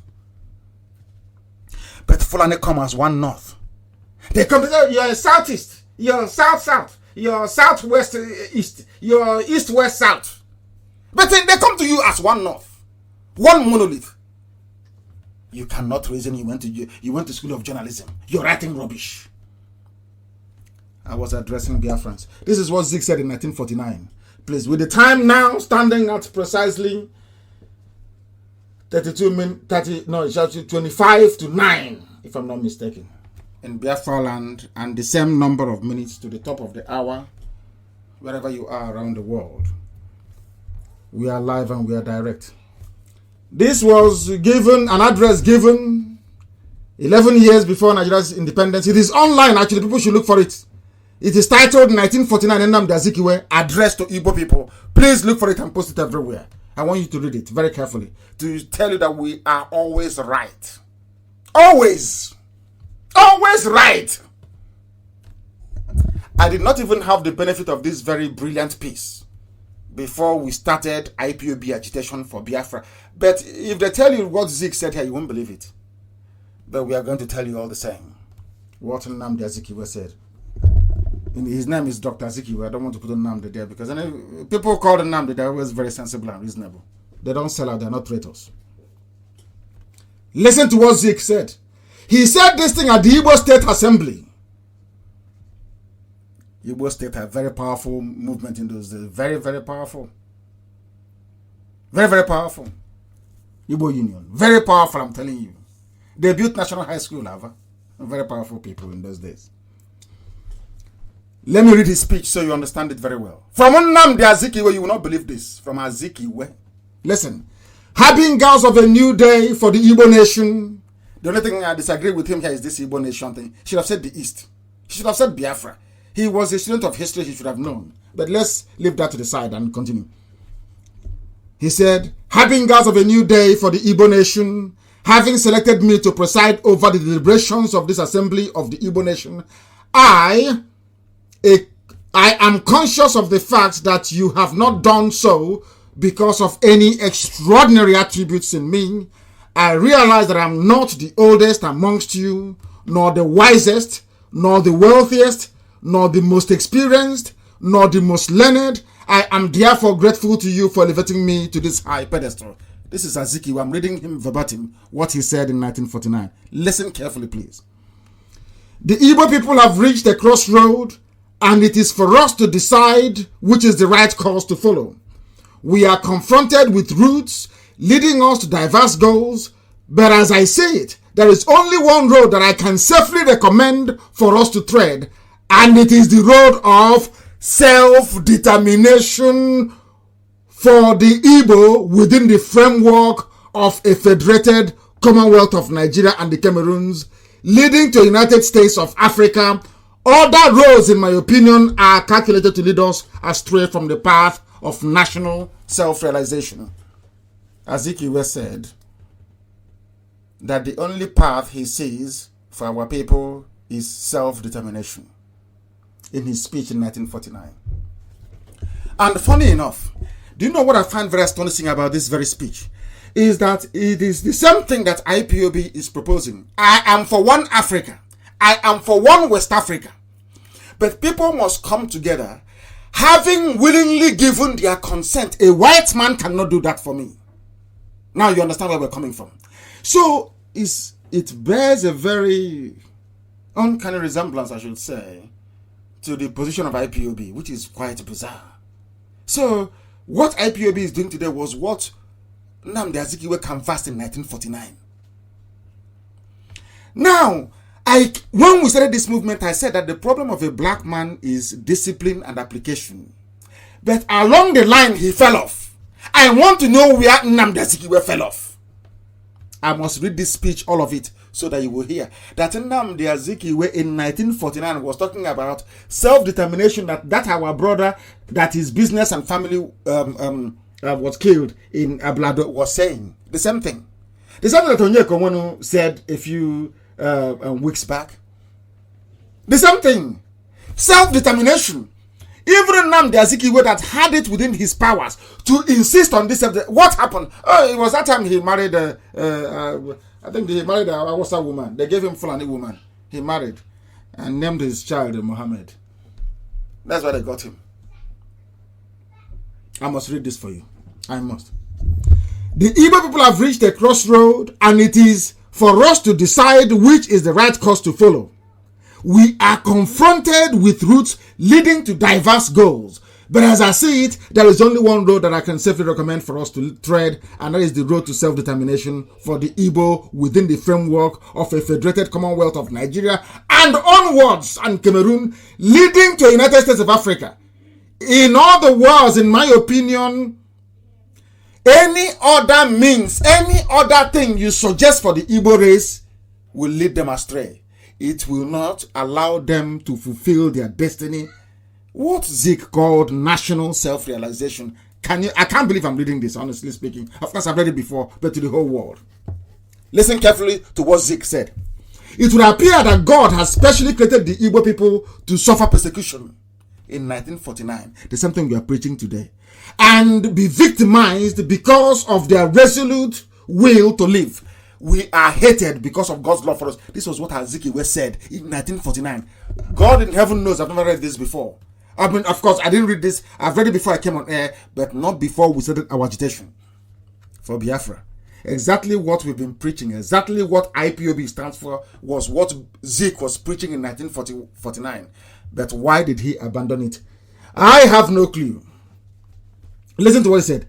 Since suffering is the label of our tribe, in 1949, Zeke is saying that the label of these very people, this IPOB, these Biafran people, is to suffer. That is why in their so-called Nigeria, everybody is suffering.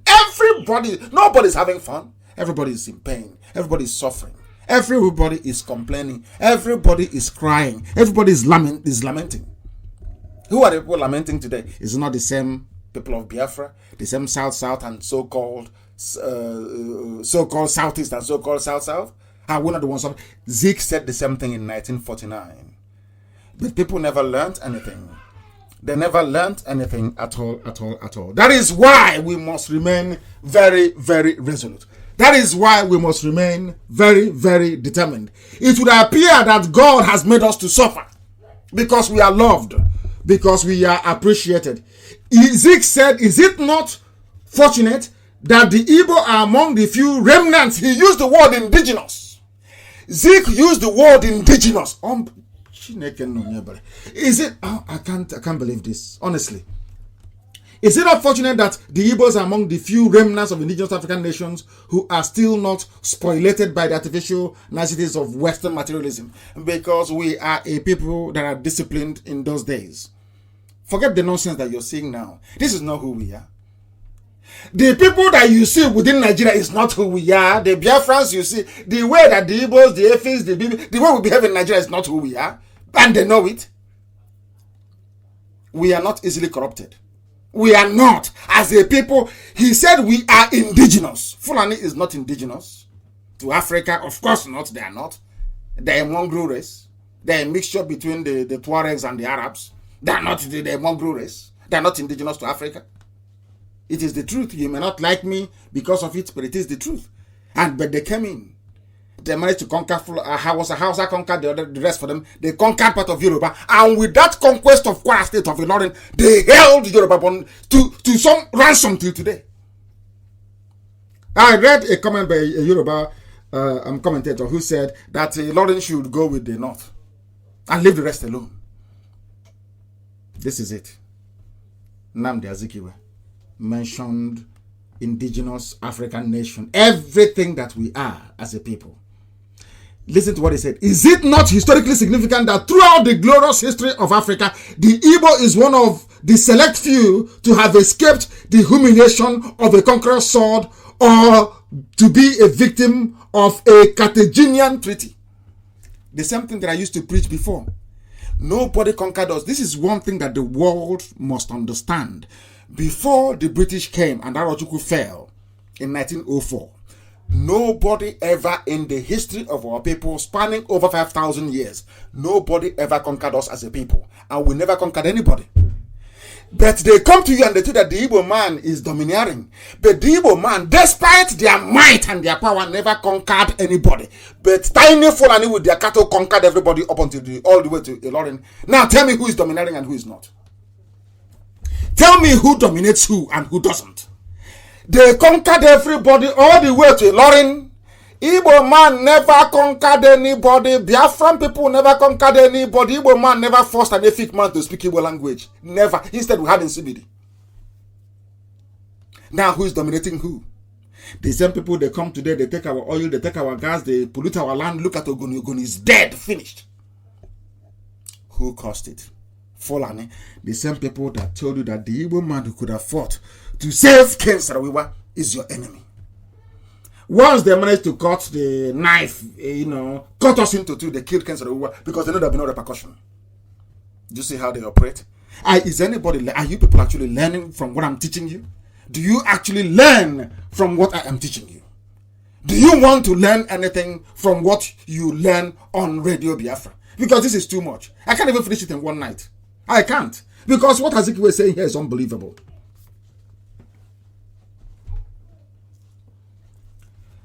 In the history before the British came, which was why I felt that it was God's design that we should be defeated in 1904, because Arochukwu became very, very corrupt.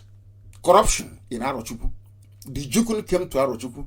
They brought in their deity called Ibinokwa in Arochukwu. Before that, we were worshipping the one true Almighty God in heaven. They started slavery. People will go to Abaku market in Uzako and collect slaves. They will pass through Arochukwu. They will pass through Nike. From Arochukwu, they will basically stamp them and sell them on at Nike in Enugu. From Nike, from there to Jukun, to Zamfara, and they are gone. The Arabs were the first people to start slavery. And they used the Jukun to come to Arochukwu to convince our high priest then in Arochukwu that we should start selling each other. That was what happened. And God in heaven was upset. God said because of that, the same thing he did to the children of Israel, I will scatter you, I will destroy you because you have desecrated my temple in Arochukwu. That was exactly what happened. That temple was destroyed by the British in 1904. Some of you don't know this, do you? That was why God allowed them to come. Because that's how God works. The same way that the God allowed all the foreign armies to march into Jerusalem, to destroy the temple in Jerusalem, the temple of Solomon, that was rebuilt by Herod. Some of you don't know this. The same reason why the armies of Europe marched, or should I say the armies of white people marched into Arochukwu after fighting them for over 30 years, they managed to succeed in defeating, and Arochukwu fell. When Arochukwu fell, the 7 sons of Arochukwu went to the same Asaba you see today. They went to Ahaba, not Asaba. The name is Ahaba. Went to Ahaba, in where Okowa is, bringing in Fulani people to go from Ekumeku. Ekumeku was the foremost guerrilla group in the whole of Africa. Number 1 that the British feared so much. Ekumeku. That's why they don't like us. If you go to Delta State and ask for the history of Ekumeku, they will tell you who formed Ekumeku. The 7 sons of Arochukwu when Arochukwu fell in 1904. That is pure raw history that people do not know. We are well informed before we. That is why I keep saying to them, if you feel you're learned or you're educated, stand in front of me for a debate, and I'm telling you, in less than 2 minutes, I will destroy you in such a way that if you go back to your house, your wife will not give you food that night. With facts and figures, I will decimate you.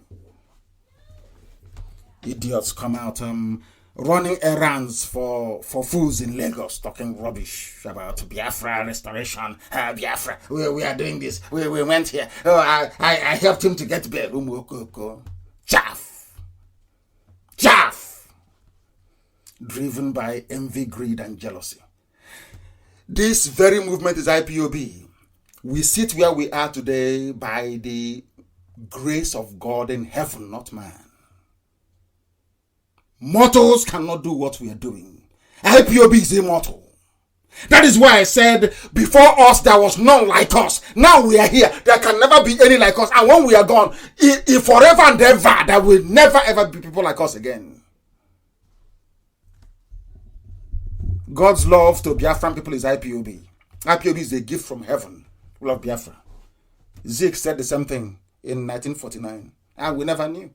I never saw this. And I thank whoever published this. I thank you 1,000,000 times over. I thank you now, tomorrow, and forever for this very piece. When next somebody talks nonsense about Zeke of Africa supporting one Nigeria, just give them this very speech. But Nnamdi Azikiwe deviated from this same speech. Deviated from the contents of this same speech that he gave. And that is why God said, okay, I'm going to suffer you people. And that's what we're suffering today. It is too much. I'm not going to go through it all. I cannot finish reading it because it is amazing. Hey, look at what Zeke said here. I shall now state the facts which should be well known to any honest student of Nigerian history. On the social plane, it will be found that outside of Government College Umuahia, which is where I went to, of course, the very finest secondary school in the whole world when I was there. Outside Government College Umuahia, there is no other secondary school run by the British government in Nigeria, in Igbo land. They did not want to come because they said these people are too intelligent. If we leave our pencil, before we come back, that pencil will turn into a biro, turn into a pen. They don't understand because we are blessed. After looking at us and seeing and stealing all our artifacts from Arochukwu, they said that you have no history. We asked them, but where do we come from? They said, you people, you have no history. And we bought it, hook, line, and sinker. They did not want to participate. It was only in Government College Umuahia that they existed. There was not one secondary school run for girls by the British government in Igbo land. In the north and everywhere there were schools scattered everywhere. And of course, the only thing Zeke said here to his credit is that outside of Port Harcourt, fire protection is not provided in any other Igbo town. Because then, even the white man saw Iguacha, with the name Port Harcourt, as an Igbo town. The white man saw it as an Igbo town. That's what it was. That's what it is. Till tomorrow morning. That's what it was till tomorrow morning. But they come and say, oh no, we are from Akraka, from Bini. People are so useless. So useless. So, oh, we are Nioma. Oh, we are not Igbo. We are Nioma people. What's the meaning of Anioma? Anioma is which language? They can't tell you. Oh, it's Igbo, but we speak Igbo, but we are from Bini. Okay. So, Bini people that speak Bini language, they are from Zamfara. Oh, Yorubas that speak Yoruba language, they are from Kanu Brono Empire. This is how foolish some people are. This is how foolish some people are. This is the lineage of Okowa and some of your so-called governors. Some of the idiots that call themselves South people, Niger Delta, people without shame. You have no name. You have no history. You have considered to what the white man did to you by saying you have no history, you have no name. In the North, they used all their names to name all their states. Has it not occurred to you before? So okay, let me educate you. They have Sokoto State. Sokoto used to be called Gobe. It's a Hausa town. Fulani took it over and named it Sokoto. You have Sokoto State. You have Katsina. It's a traditional Hausa town from time. Katsina State. Kanu State. Bauchi State. Nasarawa State. Kebbi State. Zamfara is very old. Zamfara State. Kanem Brono Empire of the El Kanemins of this world. Kanem Brono Empire, Brono State. Adamawa Empire, Adamawa State. And then you come to Biafra land, you have a Cross River State. You have rivers. You have Delta. What does it mean? What does it mean for people there? I'm from Delta, you know. But Delta is where a sea runs into the larger body of water, depositing sand and all the rest of it. Do you know why you have Delta? It's because, you know, the ocean cannot take all the sand coming from the river. It rejects it. Now, let me tell you one thing about nature that you don't know. Nature, you see, an ocean will not allow a river to deposit any nonsense inside it. It will say no. It will push it back. That's how you have the alluvial plains. That's how Delta came about. That sand from the river, the sea won't allow it to enter the sea. The sea will push it back. That's how you have the flooded plains that you have. And somebody said that's where they come from. So you are now related to somebody from the delta of River Nile, because River Nile has a delta. Mississippi has a delta. Are you related to people from Mississippi Delta in America or from Nile Delta in Egypt? Are you people from the same delta country or affinity? Maybe one day Fulani will write in the Daily Trust and write and say, Niger Delta people are related to people from River Nile Delta or maybe Zambezi Delta. And you see them jumping up and down like lunatics. Here I tell you the truth. You may not like it. It may not sound very pleasant. It may sound slightly brash, but it is the truth. And that is why we preach it. It is the truth.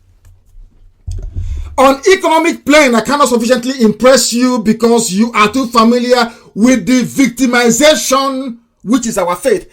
Nnamdi Azikiwe in 1949 said that the entrepreneurial skills of an Igbo man led to victimization. The same thing you're seeing in Abulado today, the bombing and everything, killing of our people, seizing our land, our businesses, our houses. It has been happening from time with the support of the British. Don't you understand? When you leave your homes in 1949, they left, they went to build their houses. The same discrimination because you're loved. The same thing happened to the Jews. They scattered all over the world successfully. Built successful businesses. We are pioneers in science, in literature, in art. What happened to them? Hatred. The same thing you're experiencing. Until Biafra comes, nobody will regard you as a human being. This goes for everybody. South, southeast, and some parts of Middle Belt. It's the truth. That is the fact of life. If you keep dancing around, if they tell you in this world that Nigeria will get to the point whereby people are begging the president to come and speak to the people, will you believe it? If they tell you that Nigeria will come to the point where they are begging for 22 billion to save themselves, will you believe it? That is the height of mismanagement. And who has been in power all these years? Zino Fulani, with a sprinkling of Obasanjo and 6 years of Jonathan. It's Fulani, the same North. They messed everything up. And when you thought your life couldn't get, or your lives couldn't get any worse, they gave you Boko Haram. And as you are coming with Boko Haram, they gave you ISIS in West Africa. You wanted to breed, they gave you Al Qaeda in the Maghreb. As you are about to come out, they gave you Fulani headsmen, Miyetti Yala. And as you're coping with Miyetti Yala being in government, Ansari came in as well. 5 terror groups from only one tribe. 5 terrorist groups. And you're telling me you people are normal for saying you want to be a Nigerian. You want to be part of Nigeria. Are you not sick in the brain? What Zeke said here is plentiful. It has been published on my page, I presume, by now. And I want everybody to go there and read it. It is quite amazing. Absolutely amazing. Absolutely incredible. Every day they destroy our businesses. Every blessed day our businesses are being destroyed. When you ask them, what is happening? How do we solve this very problem? They say it's one Nigeria. Let's make Nigeria better. Let's move on. You are moving forward in a country where terrorists are killing you. Where the same people, and that is what the terrorists want. Abakiyari, Mama Ndawra, Buratai, the Sultan. That is what they want to be saying. The more you say you want to be in Nigeria, the more they kill you, the more they take your businesses, the more foolish you become, the more you bury your children, the more you cry and nobody will listen, the more the Yoruba media will ignore you, and the more your life becomes even more miserable. And tomorrow you start all over again. They keep destroying our businesses. In 1949, Azikiwe said it.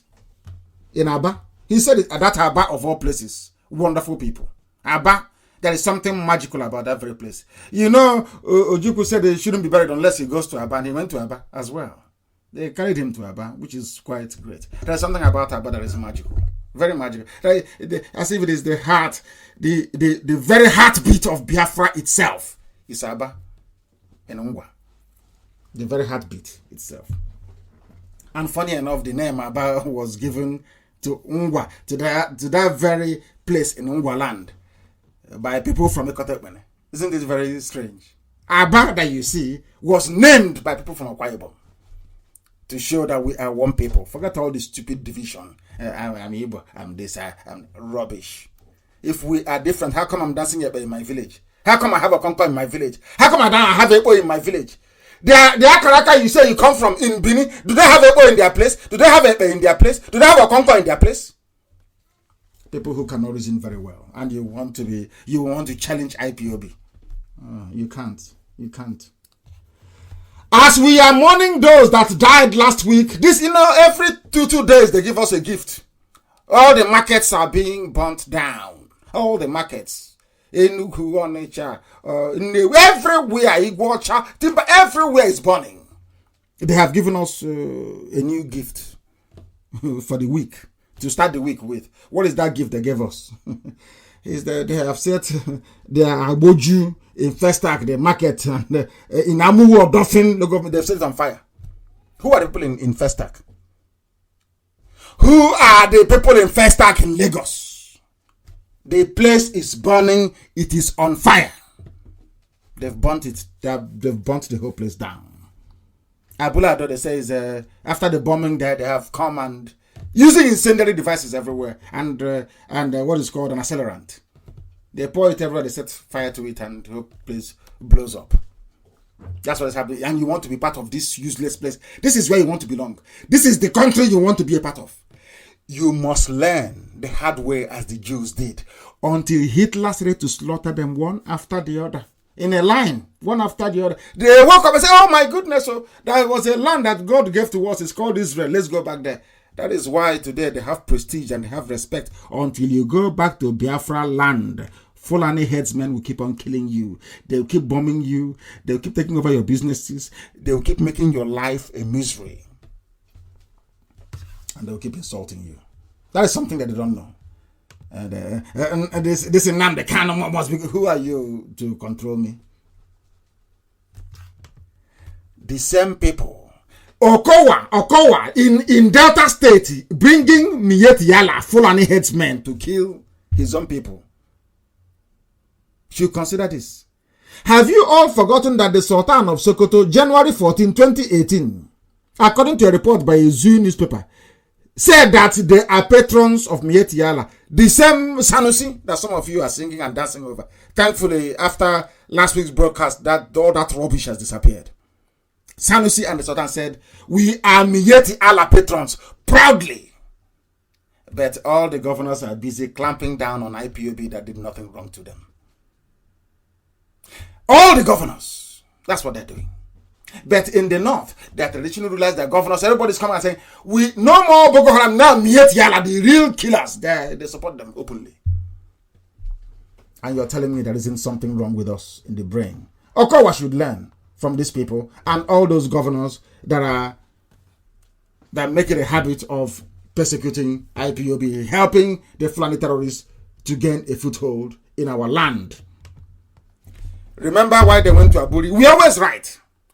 Any day that Yoruba will stop, any day, some people, not the Ayadebanjos and the Fani Kayodes of this world and the Yinka Uduma Kings of this world, not those of those are progressives.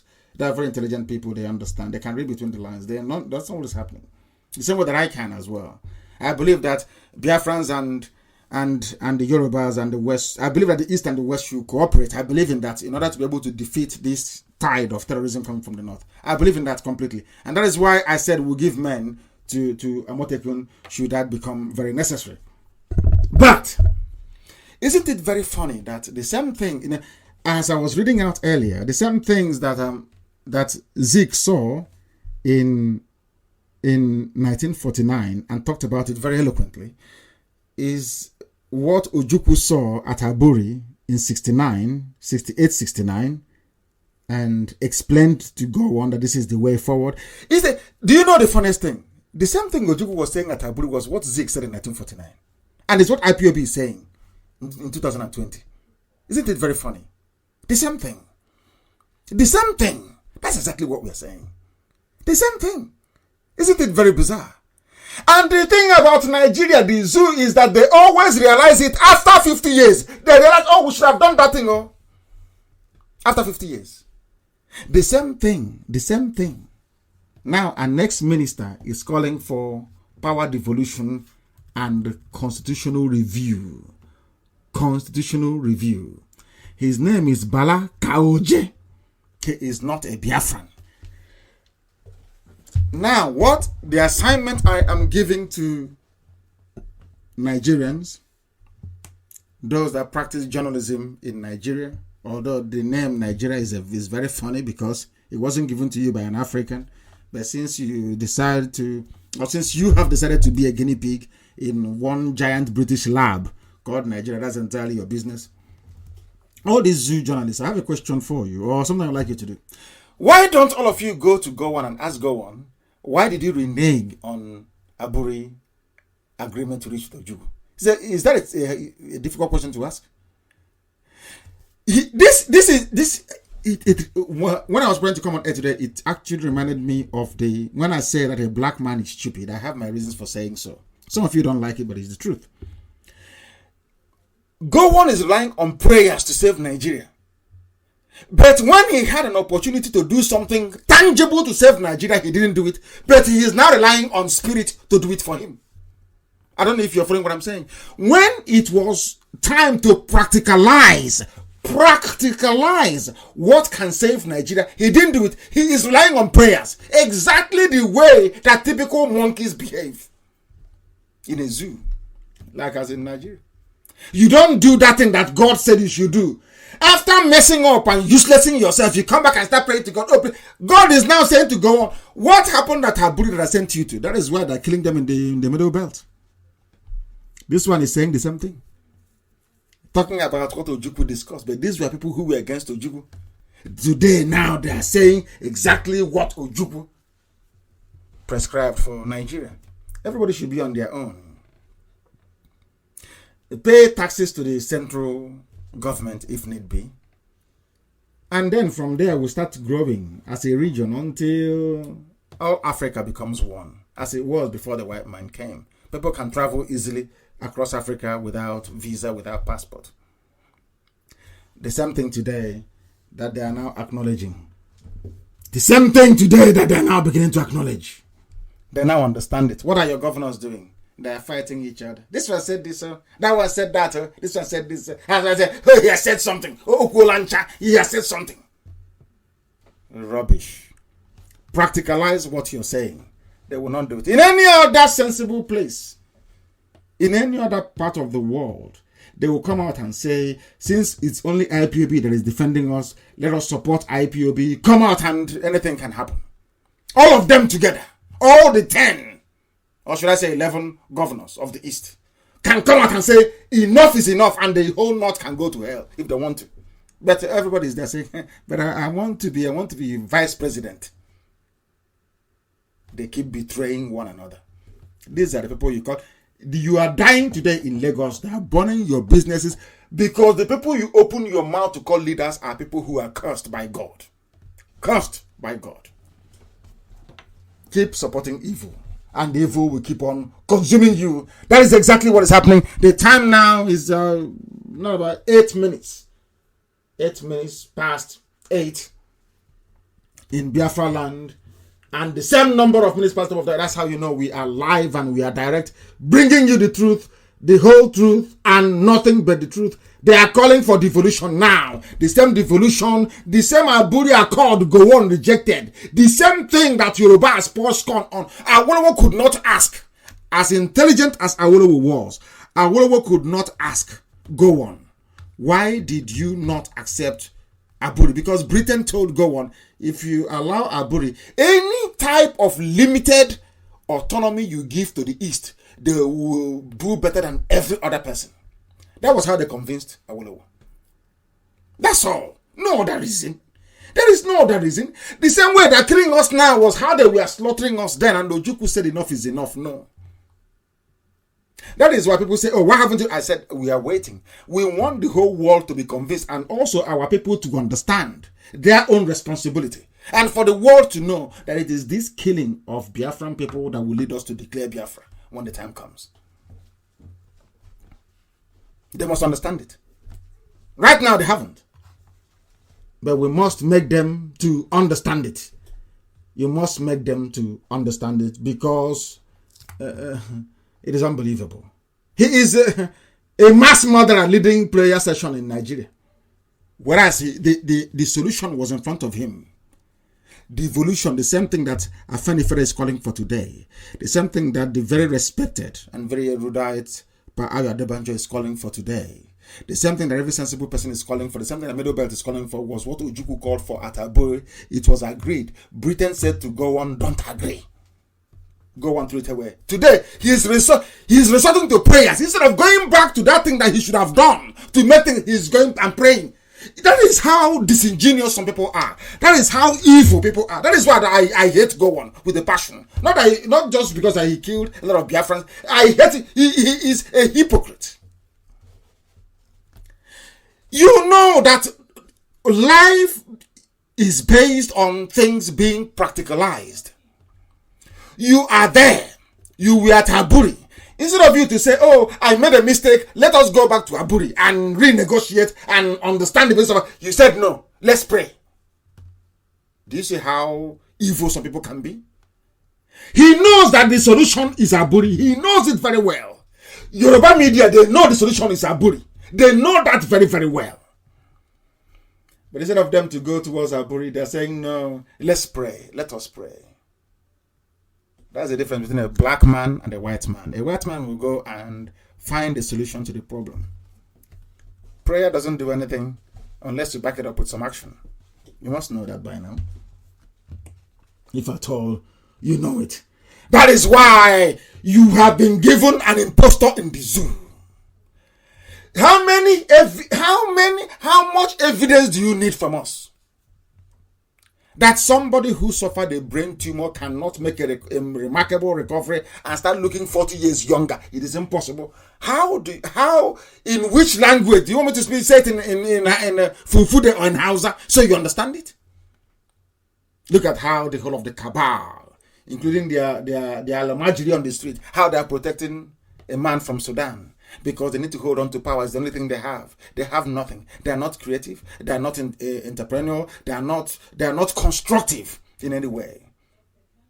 They lack objectivity. They know the only thing they have is the presidency. That is the only thing they cling on to for their dear lives. Instead of Yoruba media to come out and say, this is wrong, what you're doing is wrong, they keep quiet. And say, oh, I don't want an Igbo man to be better than me tomorrow. Because if Biafra becomes, they know that very well. Once Biafra becomes, if they like, they can try us now. Let us do an experiment. Let us go to the UN and sign an agreement.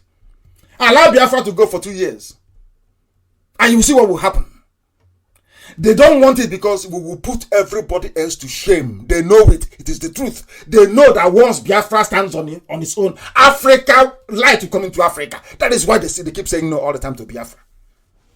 You think they say no to Biafra because they hate Igbo people, they hate the fix, they hate the BBO, they hate... No, it's not that. It's not that. They don't want Africa to be developed. They do not want Africa to be developed. That is the reason why they are doing what they are doing. They don't want to be developed. Instead of doing what is right, you are praying. The solution is there. Your child is dying. Let's say a child contracts this very dangerous virus. Instead of you to give this child chloroquine, 800 milligram in the morning, 800 milligram in the evening, the first day, and then 200 in the morning for 5 days, you have seen the chloroquine there, or the antibiotics, or the retroviral drug, and this child is dying of corona, and you're there praying. How is that possible? And you are busy praying when you should be simply get up, pick up the drug and give the child to take to recover. You are praying. That's exactly what Gowon is doing. Gowon knows the solution is in Aburi. They know it. Every Yoruba journalist knows the solution is in Aburi, but they will never say it because of their shame, so that Ojukwu will not be posthumously vindicated. That's all. That is how petty and envious they are. That is how petty. That is how childish their minds work. That is how hopeless they are. Instead of Ojukwu is dead, is in the grave. Instead of you to give him the honor that he was right, that the basis of the negotiations in Aburi was the only way that the zoo could be saved. For everybody, for every ethnic nationality, for everybody. You rejected it. Instead of applying the solution, you're applying prayer. Let us pray. Let us pray. What the solution is there? Mad people everywhere. Mad zoo everywhere. We continue. And when you want to report the truth, they kick you out. That is what they do. Do you know why they kicked out AIT and Punch? Because I said to the media, go to Abuja and ask him questions. Let him answer. How can you have a president? Everything is written. Ordinary good morning, ladies and gentlemen. He needs to read it from a piece of paper.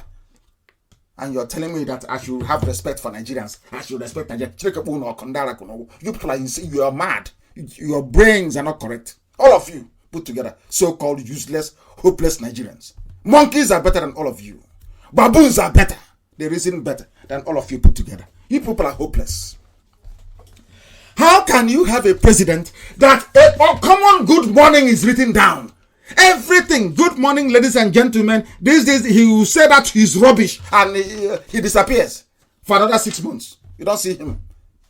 If you are Buhari, stand and take questions from journalists.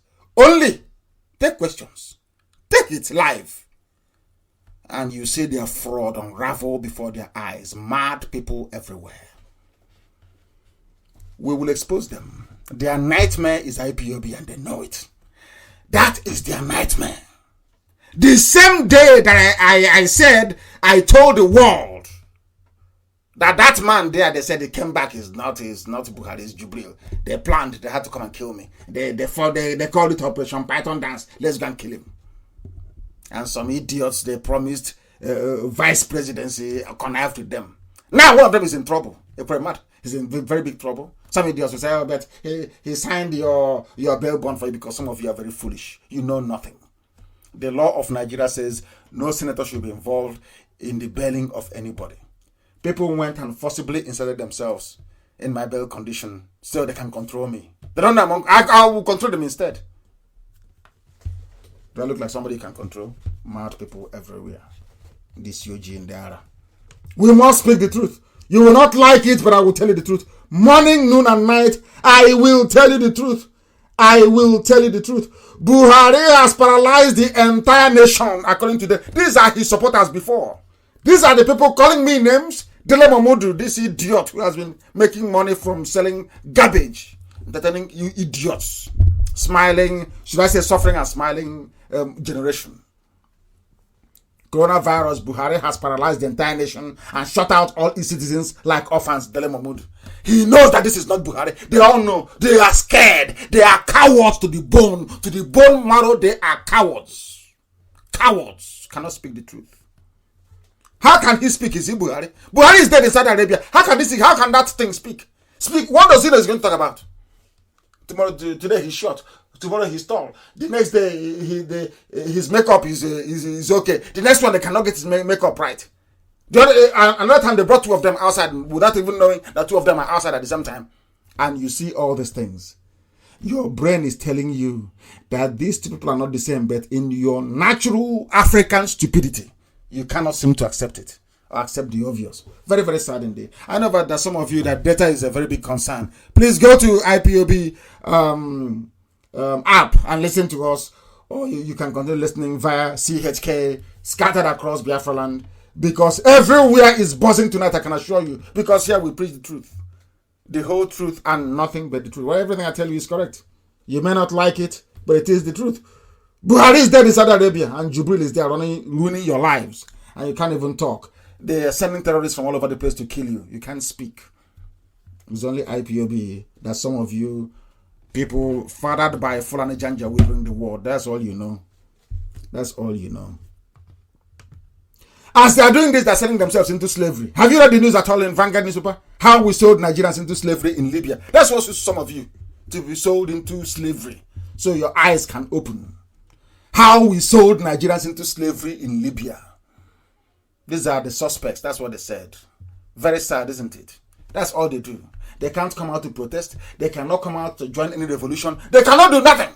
It's just to stay there on social media. Loretta Onoche will give them maybe trader money, or give them 2,000 naira to buy data. There's some they say that they're intellectuals, writing rubbish. Eventually they agree with us. Eventually, after their whole useless intellectualizing, then you went to a school that has no roof, a community school that has no roof in the village, and you come out and say you're an intellectual. And I call you at the end of the day, they agree with us with what we're saying. That what we're saying is absolutely correct. 100% correct. They are selling themselves. Maybe this one they sell all the zoo animals, the better for everybody. Maybe those left will be able to reason properly. Those left will be able to reason properly. Of course, many people know that Jubril is no longer is the one running the zoo. That Buhari is no longer alive. He is no longer alive. Nigeria must return to Aburi Accord. Mike Ahamba. Mike Ahamba was a very close friend of the dead Buhari. He was his lawyer as well.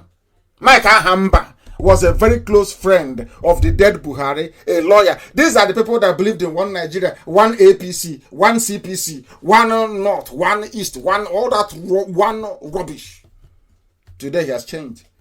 Aburi Accord. Let's return to Aburi Accord. How can you return to Aburi Accord when the idiot that scuppered Aburi Accord is busy praying? Gowon is busy praying. Instead of him to address the core issue, he is busy praying. Are you telling me that all the Yoruba professors don't know that Aburi Accord is the answer? They know. Are you telling me that all the Yoruba editors of newspapers don't know Aburi is the answer? They know, but they won't say it. Because anything that will give an Igbo man freedom, anything at all, they don't want it. Because I'm with all due apology, actually, we will put everybody else to shame. That's how God made us. You can't change it. There is nothing you can do. Biafra is inevitable. Biafra, it doesn't matter what you do. It will come. And you will see it before your eyes. And when it happens, you know, IPOB, we are very good. I will bring out this very broadcast. Somebody very intelligent will store it somewhere. And when it happens, we'll bring it out and tell you, I told you so. That's what I will say to you then. I told you. Michael Hamba is saying that we must return to Aburi Accord now, or else we must return now. It is too late. Too little, too late. Biafra, everything is working exactly how Elohim wanted it to work out. Exactly. To perfection. That time that Gowon rejected Aburi was when I knew that God wanted us to leave the zoo. At the point that Britain said to Gowon, don't agree. That was the end of Nigeria. It's only marking time. It will come to an end. Yugoslavia came to an end. Soviet Union came to an end. So why won't it come to an end? Why wouldn't it? As every other corrupt empire did. Every other corrupt empire did. Things are happening. Those that call themselves South, Niger Delta, we are close. Igbo man is wanting to do this. Igbo man is doing that. They are today being massacred. They call them suspected headsmen. These are Fulani people. They have now killed an ex-governorship aspirant in Iguacha that the Gowon named River State. And the white man named the capital Port Harcourt. Something is wrong with us, you know. Maybe, who knows who will come again and give us a name and we'll accept it. Bendel, Delta. What are those names again? Bendel, Delta, Niger Delta, South. No indigenous name. Where they concoct this rubbish from, only God knows. And they answer it with every happiness. They swallow it with every happiness. God forbid. A former governorship aspirant in Rivers State, Shoala West, was on Wednesday killed by Fulani headsmen in Alu community, Ikwe local government area of the state. He's a Nigerian. Ikwe is part of Nigeria, not part of Biafra. Some of the idiots will say. But I'm very glad today that the whole of Ikwe land, is part of what we are doing. I said everywhere. When I went to Iguacha, there was no road anywhere. Everywhere was shut down. Very good people. We are good people anyway. We all have our faults. Everybody does. But all is one family. We are one family. All of us together. Regardless of our differences, regardless of abandoned properties, nothing will knock them down and build beautiful houses for our children and their children's children. I assure you of that. So forget about all those 2x2 that you have. Everything will be built fresh, from new. We will build it what will be very marvelous. I assure you of that. Shoala West was killed by Fulani people that he was serving so diligently. He's from South. Igbo man is the problem. Did Igbo man kill him? The answer is no.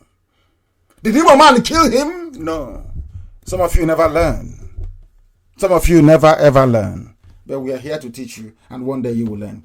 Shola is from Akuku, Toru, local government area of the state. He was said to be inspecting his poultry farm in Alo on March 12, 2020, when Fulani bandits, Fulani terrorists, abducted and took him away to the destination. The next thing you're hearing, his corpse was found on Wednesday around 6 p.m. He died as a Nigerian, killed by his fellow Nigerians, by Fulani terrorists. Very, very sad indeed.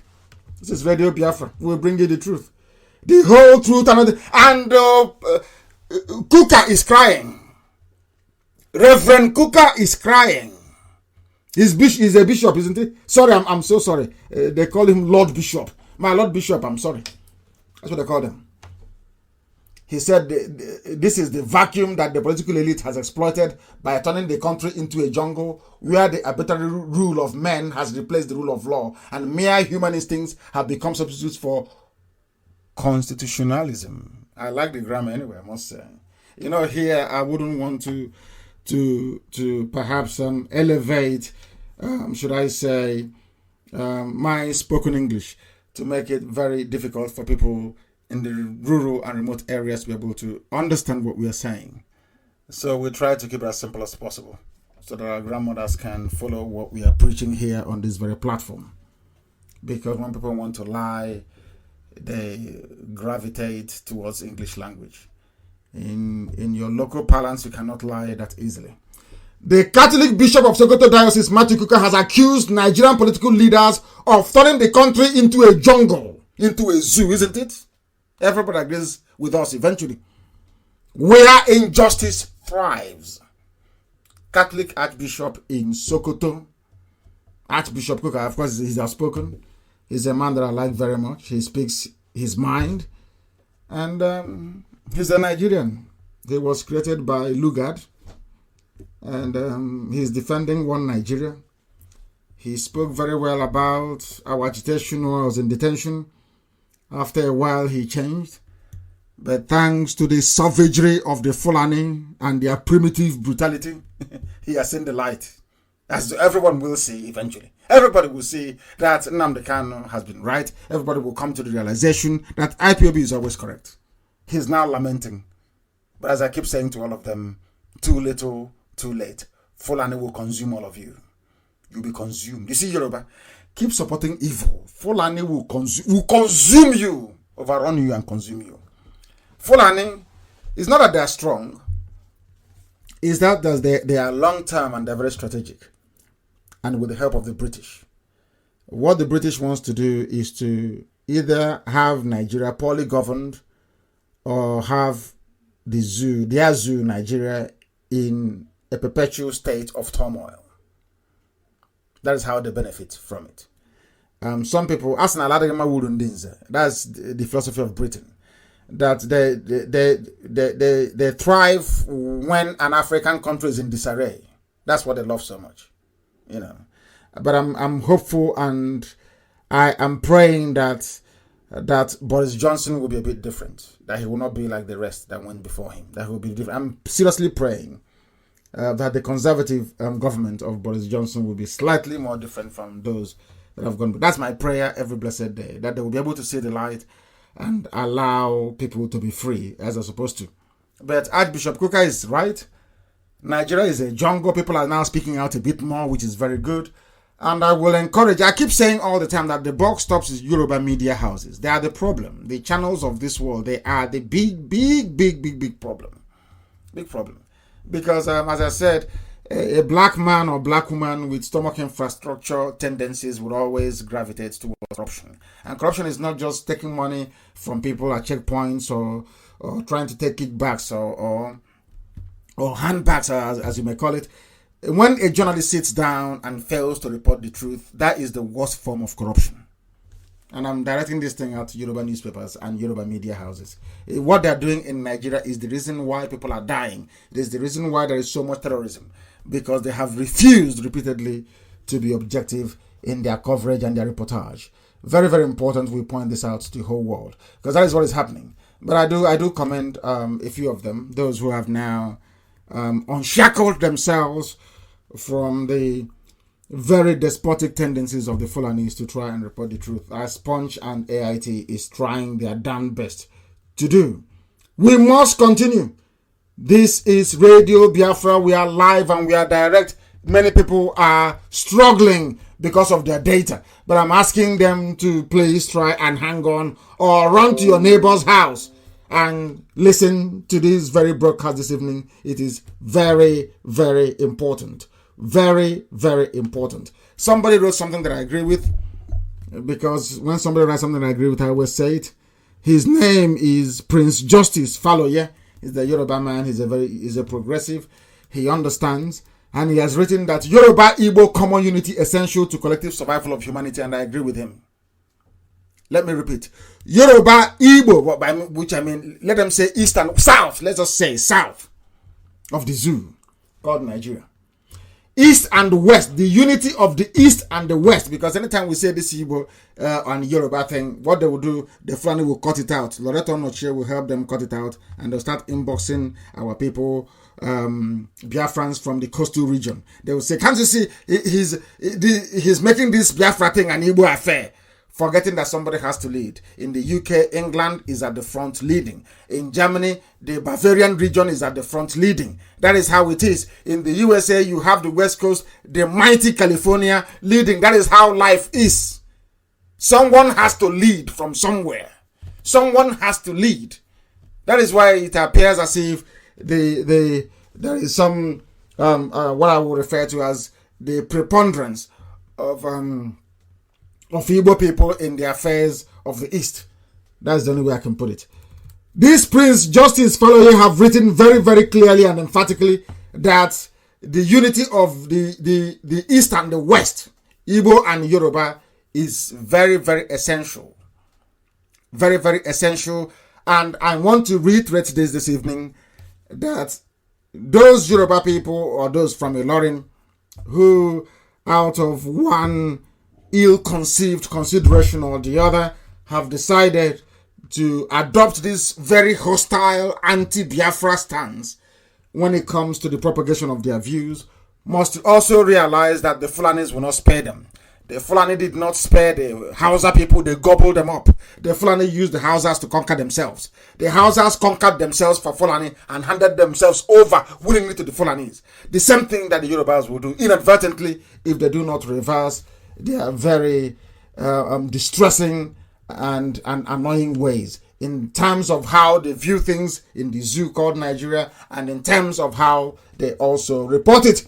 We are live and we are done. This is Radio Biafra. We are hastily bringing our proceedings this evening to a close, but we must warn people, because there was a young man going to visit the mother. He was abducted by the Nigerian police, and that is the lawlessness that Bishop Kuka is talking about. And beaten up by the police and shot. And we are being told that 4 people have been killed by Ifeanyi Okowa and his Fulani friends in Delta State, all because IPOB is doing the best they can to repel the Fulani attack in Delta State. This man was beaten up, and please, I want the video of this man to be distributed. In Nigeria, you have the police stealing people's mobile phones in broad daylight and threatening them with guns. We also have the video as well. And I want Nigeria to understand something, both the Inspector General of Police, I want Abba Kyari and all those that run the zoo to understand something. All the evidence that we collect, everything you see on my page, every senator in America has it as well. And they take their time, of course. I do concede that this whole corona issue may have slowed things down a bit, but eventually they'll get around to it. I remember what happened in Bosnia and in Kosovo, how the Serbians were all over the place, killing and pillaging, not knowing that all the atrocities and the crimes are being chronicled very meticulously for prosecution and for the disintegration of Yugoslavia. And that did come to pass. And I want to assure those who run the zoo called Nigeria that the same fate shall befall Nigeria. It will not escape it. That I can assure. Everything you see on my page, I can tell you that frontline politicians in the West, in Europe and in America, they have it. They must know that. They have it. Don't think that anyway, they know. Because when they go to their meetings, they tell them what we are doing. That we are exposing them, and we shall continue to do so. The video is slightly distressing. The video is distressing of what police are doing. Snatching people's mobile phones, abducting people and beating them up, basically killing people for no reason. The police have now turned into armed robbers. That is what is happening in the zoo. That is what is happening in Nigeria. And that is what we IPOB and the coming of Biafra will put to an end. And deservedly so, I must say. Deservedly so. Nigeria is so lawless that a justice of the High Court, Justice Uhebu, is saying that the judiciary has collapsed in Nigeria. A lawyer. The Nigerian judicial system is said to be under serious threat given the area of injustice is gradually becoming the norm in the country, because now you have a rubber stamp Senate. Anything that Jubril wants, anything Abba Kyari wants, they give him. And you have the judiciary. They have so much harassed. I don't know who drew up this plan for the Fulani, how they managed to conquer everybody, a bunch of cattle rearers. How they managed to do this to people, I do not know. I don't know. They've just intimidated everybody into silence. The judges cannot do anything. Nobody moves. It's like, I wouldn't call it even a police state. It's a terror state. A state of terrorism. From top to bottom. The legal system in Nigeria has effectively collapsed. Anybody who read the report of the U.S. government, the State Department about Nigeria will know that they made it very clear there that Nigeria has effectively collapsed. The judiciary no longer functions effectively. It has more or less collapsed. That is what is happening in the zoo, and that is what will keep happening until Biafra is restored. And people are in trouble. Those owning houses in Dubai, they're in very serious trouble. That's one. I'm a leader. I am your leader. Look at them buying houses in Dubai. Worth how much? They have 800 houses worth 164 billion naira. These are your leaders. Oh, leave him. He's our son. He is son of the soil. And unfortunately, Ekremadu was also implicated in it. That is why they want to lead you. That is why I keep saying all the time. Anybody who comes out and says, I'm dying to be a coordinator in IPOB, dying to be a woman leader, dying and forcing himself to be something where they can lay hands on money, is because that person is fraudulent. Look at them. They are your leaders. Their children go to the finest schools in the world. They own 164 billion naira worth of properties in Dubai. Now you understand your stupidity and your foolishness, isn't it? You can see why they're against IPOB. They know in Biafra such nonsense cannot happen, because the accounting process in Biafra land will be open in the public. If the government has 10 Biafran, we're not going to call it pounds, of course, we change it. If we have $10 equivalent of Biafran currency, the whole world will know about it. How we spent, the whole world will know. The government gazette will publish every 10 will be public. Public hearings will be held. Look at them. These are your so-called leaders. They give them money to build Onisha, Enugu Express Road, they pocket it, they go to Dubai and buy properties. They say we are Igbo leaders. This is the Igbo leader for you. They give them money to build Igwocha, Enugu Express Road. They pocket the money. They go to Dubai, they buy houses, they come back, and they want to go and eat yam in Germany. And some of you are supporting them. That's how foolish you are. That's how foolish you are. Anyway, that is their comeuppance. And they have met it. And in the midst of all this chaos and trouble, somebody said something that I quite agree with. He's a professor. I don't know if he's professor of coronavirus or professor of physics or chemistry. I don't know. But he is the Delta State chairman of the Pan-Niger Delta Forum, PANDEF. He's an Igbo man. He is not in Ohanese. They formed a group called PANDEF because the foreigners asked them to form PANDEF and they formed PANDEF. It's very sad indeed, isn't it? Professor Godini Dara, he has blamed former Governor General of Nigeria, Lord Frederick Lugard, for some of the challenges confronting the nation. As I have said always, a lot of them listen to Radio Biafra, and thankfully so. I don't blame Lugard. I blame the idiots that accepted what Lugard left behind. There was Nehru, there was Gandhi, people of Bangladesh, India, and Pakistan. They sat together and they said, we cannot be in the same country. I am Hindu, you are Muslim. Go your way, after the British left. And they partitioned India. But when they left, Nnamdi Azikiwe forgot what he said in 1949 because they gave him a girl from the north. Maybe he called her Aisha. Who knows? And they confused him. Started talking rubbish. One Nigeria. This man said he's a professor. He said, Professor Godini Dara said that Lugard will not make heaven. That he's in hell with Lucifer, with Satan. That's what this man said. And I agree with him in total. Whoever created Nigeria doesn't deserve to go to heaven because Nigeria. That is why I said I've been telling people that this coronavirus, coronavirus coming into Biafra land, coming into West Africa, that virus is actually taking a risk. Because I don't know if this virus has seen the way we mix medicine in the chemist.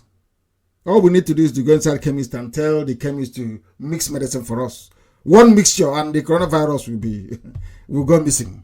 You know how we mix medicine. You know those capsules, some are pink and yellow, some are red and orange. It's unbelievable. You see somebody telling the chemist, mix that one and put it. And he doesn't know what it does. By the time we mix everything together, coronavirus will be nowhere to be found. So what we're saying in essence is that the zoo called Nigeria is hell already. And anybody coming from there or saying he or she is a Nigerian, I just feel sorry for you. Do some of you actually reason things through? Before you say, is it because some of you are now saying, I'm a Nigerian? Not because you know it to be true, but because you want to challenge what IPOB is doing. You want to counter what Nnamdi Kanu is saying. He cannot be right. So let me just say I'm a Nigerian. But you know you're a monkey. You're a baboon. You're an animal. Because you are created by Lugard. And Lugard is being roasted beside Lucifer in hell at this moment, according to this very Professor Godini Dara, who allowed himself to be carved away from his people, who allowed himself to be deceived. All this pandef nonsense and rubbish, deception. Go on created Cross River and River State to divide the Igbo nation. And he succeeded. We are pandef, rubbish. Go and join Ohanese and people should continue the rubbish you've been doing before. We shouldn't have two groups. In the east, it should only be one. Some of you don't reason. In the north, it's called Arewa Consultative Forum. All the way to sometimes Idoma land. In the west, you have Afenifere. It's only in the east. You have Ohanese. You have Pandef. Shame on you people. Shame on you people. You can never reason very well. Never ever reason very well. It's called divide and rule.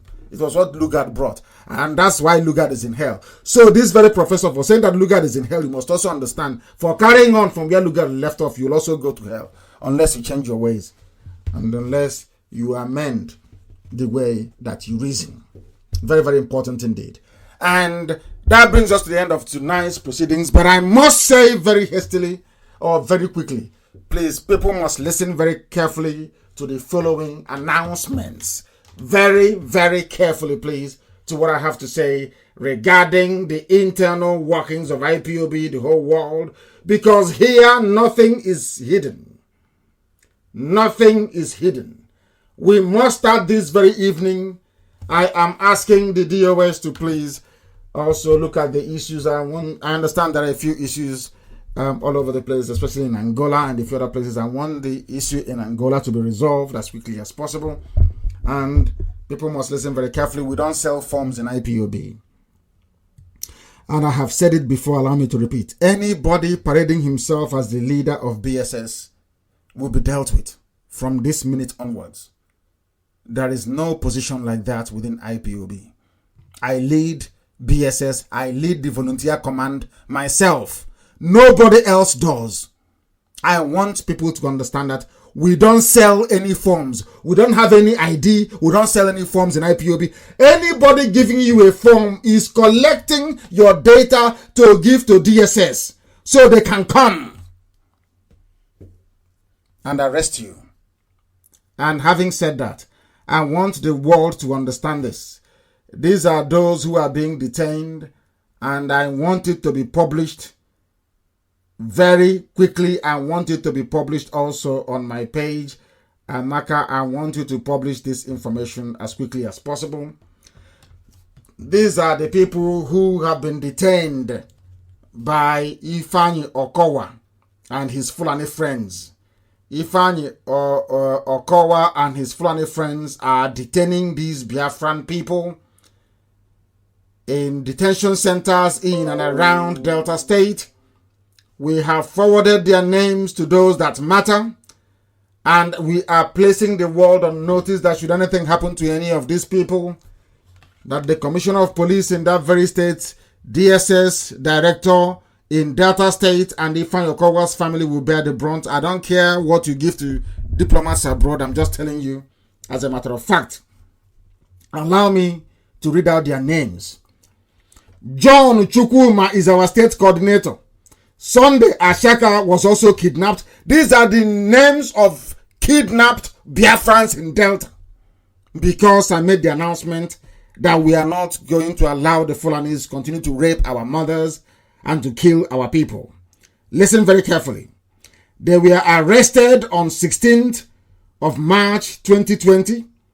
There is Chidi Wamiri, Eyi Friday, Wodo Ikechukwu, John Ojike Madabuchi, Ekene Otako, Wamama Chidi. They shot him. He has a bullet wound. And John Ibe was killed. Ifeanyi Okowa in Delta State killed John Ibe. So that when we say we will go after anybody who kills a Biafran, they will understand this. They killed John Ibe. Understand this very carefully, please. So, Alamajiri and all those Fulani and Loretta Onochie, those of you in Aso Rock listening to this program, to cut out bits of it and send to diplomats all over the world to deny me entry and stop me from propagating the news or the gospel of IPOB's restoration of Biafra. I want you to understand is that John Ibe has been killed in Delta. Any Friday and Ojo AGK were shot and taken away with their motorcycle. They were on a motorbike. They were shot and taken away. There are those who have been in custody now for nearly 3 months. Wanze Uchenna, Oko Abo, Chukwudi Obiada Michael, and Aliebu Obinna. I am holding Ifeanyi Okowa responsible. I want people to know. So that when you start saying, oh, it is this, we are in Delta, you are Igbo. So you understand it very well. In your stupidity, you forgot that the man that made the Fulanis justify the massacre of every Igbo person in the north is from Panam. His name is Nzob. You've forgotten that 300,000 Easterners were massacred in the north because of Nzob, who is from the same Delta. Before you start talking rubbish, you must understand that very well. Ifeanyi Okowa, allow me to repeat, and at all the Alamajiris in Delta State, ensuring that the Delta State is taken over by a Fulani Janjaweed. John Chukwuma is our state coordinator, is in detention. Sunday Ashaka PRO is in detention. Collins Nwomba Chukwudi is in detention. Ikechukwu Nwaodo is in detention. Ogodo Monday is in detention. Nwammiri Chidi is in detention. Enyi Friday in detention. Nwodo Ikechukwu in detention. John Ojike Madabuchi in detention. Ekene Otakpo in detention. Nwamama Chidi, he was shot. He has a bullet wound. They killed John Ibe. Ifeanyi Okowa and the Fulani terrorists in Delta killed John Ibe. Enyi Friday and Ojo Ejike were shot and taken away with their motorcycle. Wanze Uchenna has been in detention for over 3 months. No court because the zoo is lawless. We are innocent. We've done nothing wrong. Chukwudi Obiada Michael is in detention. Oko Abo is in detention. Aliebu Obina is in detention. We are watching. Amnesty International is aware of what is going on. The State Department in the US is aware of what is happening. We must pursue their release. Nnamdi Obi is also in Omoahia in detention. There are people detained all over the place. This is sometimes what we have to go through in a freedom fighting. But in the end, victory will be ours. We are going to... I ask everybody who has been detained to remain resolute. We are going to make sure that everybody is released. I have the picture of the State Commissioner of Police. His name is Hafiz Mohammed Inuwa. Hafiz Mohammed Inuwa, a terrorist. He will not arrest his fellow terrorists in Fulani headsmen, Boko Haram, Al-Qaeda in the Maghreb, ISIS in West Africa or Ansuri. But he is in Delta State killing Biafrans for no reason. So I am telling Yoruba media to understand this very well before they start writing their jargon to understand this very well. That this man called Hafiz Mohammed Inuwa is in Delta State killing Biafran people. He is in Delta State facilitating the takeover of Delta by Fulani terrorists. That's what he's doing in Delta State. And the world must be aware of what he is doing. Not tomorrow. They will say they don't know. I want his picture everywhere. I want his picture everywhere. I want the world to understand what these evil people are doing. Please, and I also want the form to be circulated. The form that they are circulating all over the place saying that it is from BSS. It is not from BSS. There is nothing like BSS. BSS is silent. You don't see them. Allow me to repeat. BSS is silent. You don't see them. When we launch our security outfit, the whole world will see for themselves how we have structured our security in Biafra land. It is very, very important that whoever is spreading himself as BSS leader should stop doing that with immediate effect. Very, very important. And also, I am compelled to talk about the Elders Council. There are about 3 versions of our Elders Council. I am collapsing all of them tonight. It is an order. All the Elders Council, Bisho, Big, and all of them stand dissolved now with immediate effect tonight. I am convening a meeting of all of them, and there everything will be resolved and sorted out so we can move forward. The way things are going with our elders, I do not like it. I am dissolving all the Elders Council tonight. All 3 of them stand dissolved from tonight. I have instructed our national coordinator Ikechukwu to convene all of them together so I can address them and have this matter resolved as quickly as possible. As quickly as possible. I have also lifted the suspension of Mbise family that was suspended from the worldwide family of IPOB, and I have also instructed the Biafra national coordinator to reinstate those that were principal officers prior to their suspension. And also I must say this evening that no coordinator of any sort should be responsible for our relay stations, and neither should they tamper with our finance officers. They are not supposed to. It is an order from me. No coordinator should have anything to do with our relay stations, and no coordinator should have anything to do with the funding. And I'm sure a memo has gone out to that effect. Authentic receipts can only be issued by the audit team. No other person can. Only receipts issued by the audit team is regarded as valid. Akwa Ibom State Coordinator, I must say, is the principal officer in Akwa Ibom State. I repeat, Akwa Ibom State Coordinator that I appointed is the principal officer in Akwa Ibom State and is not answerable to any other person except the Biafra Land Coordinator. There are those that want to play Godfather in Akwa Ibom, and I won't have that rubbish in IPOB. It doesn't happen here. We are not the zoo. Akwa Ibom State Coordinator is the first servant of IPOB in Akwa Ibom and is answerable to Biafra Land National Coordinator. If I find anybody intervening, interrupting, interfering with his work, that person will be expelled from IPOB regardless of who you think you are. You will be expelled. I will announce your expulsion on air and you'll be off. You'll go out and you will write whatever rubbish for 2-3 weeks and you will disappear into oblivion as the rest that went before you. Be warned, please. Akwa Ibom State Coordinator is the principal officer in Akwa Ibom State and is not answerable to any other person apart from the Biafran Coordinator.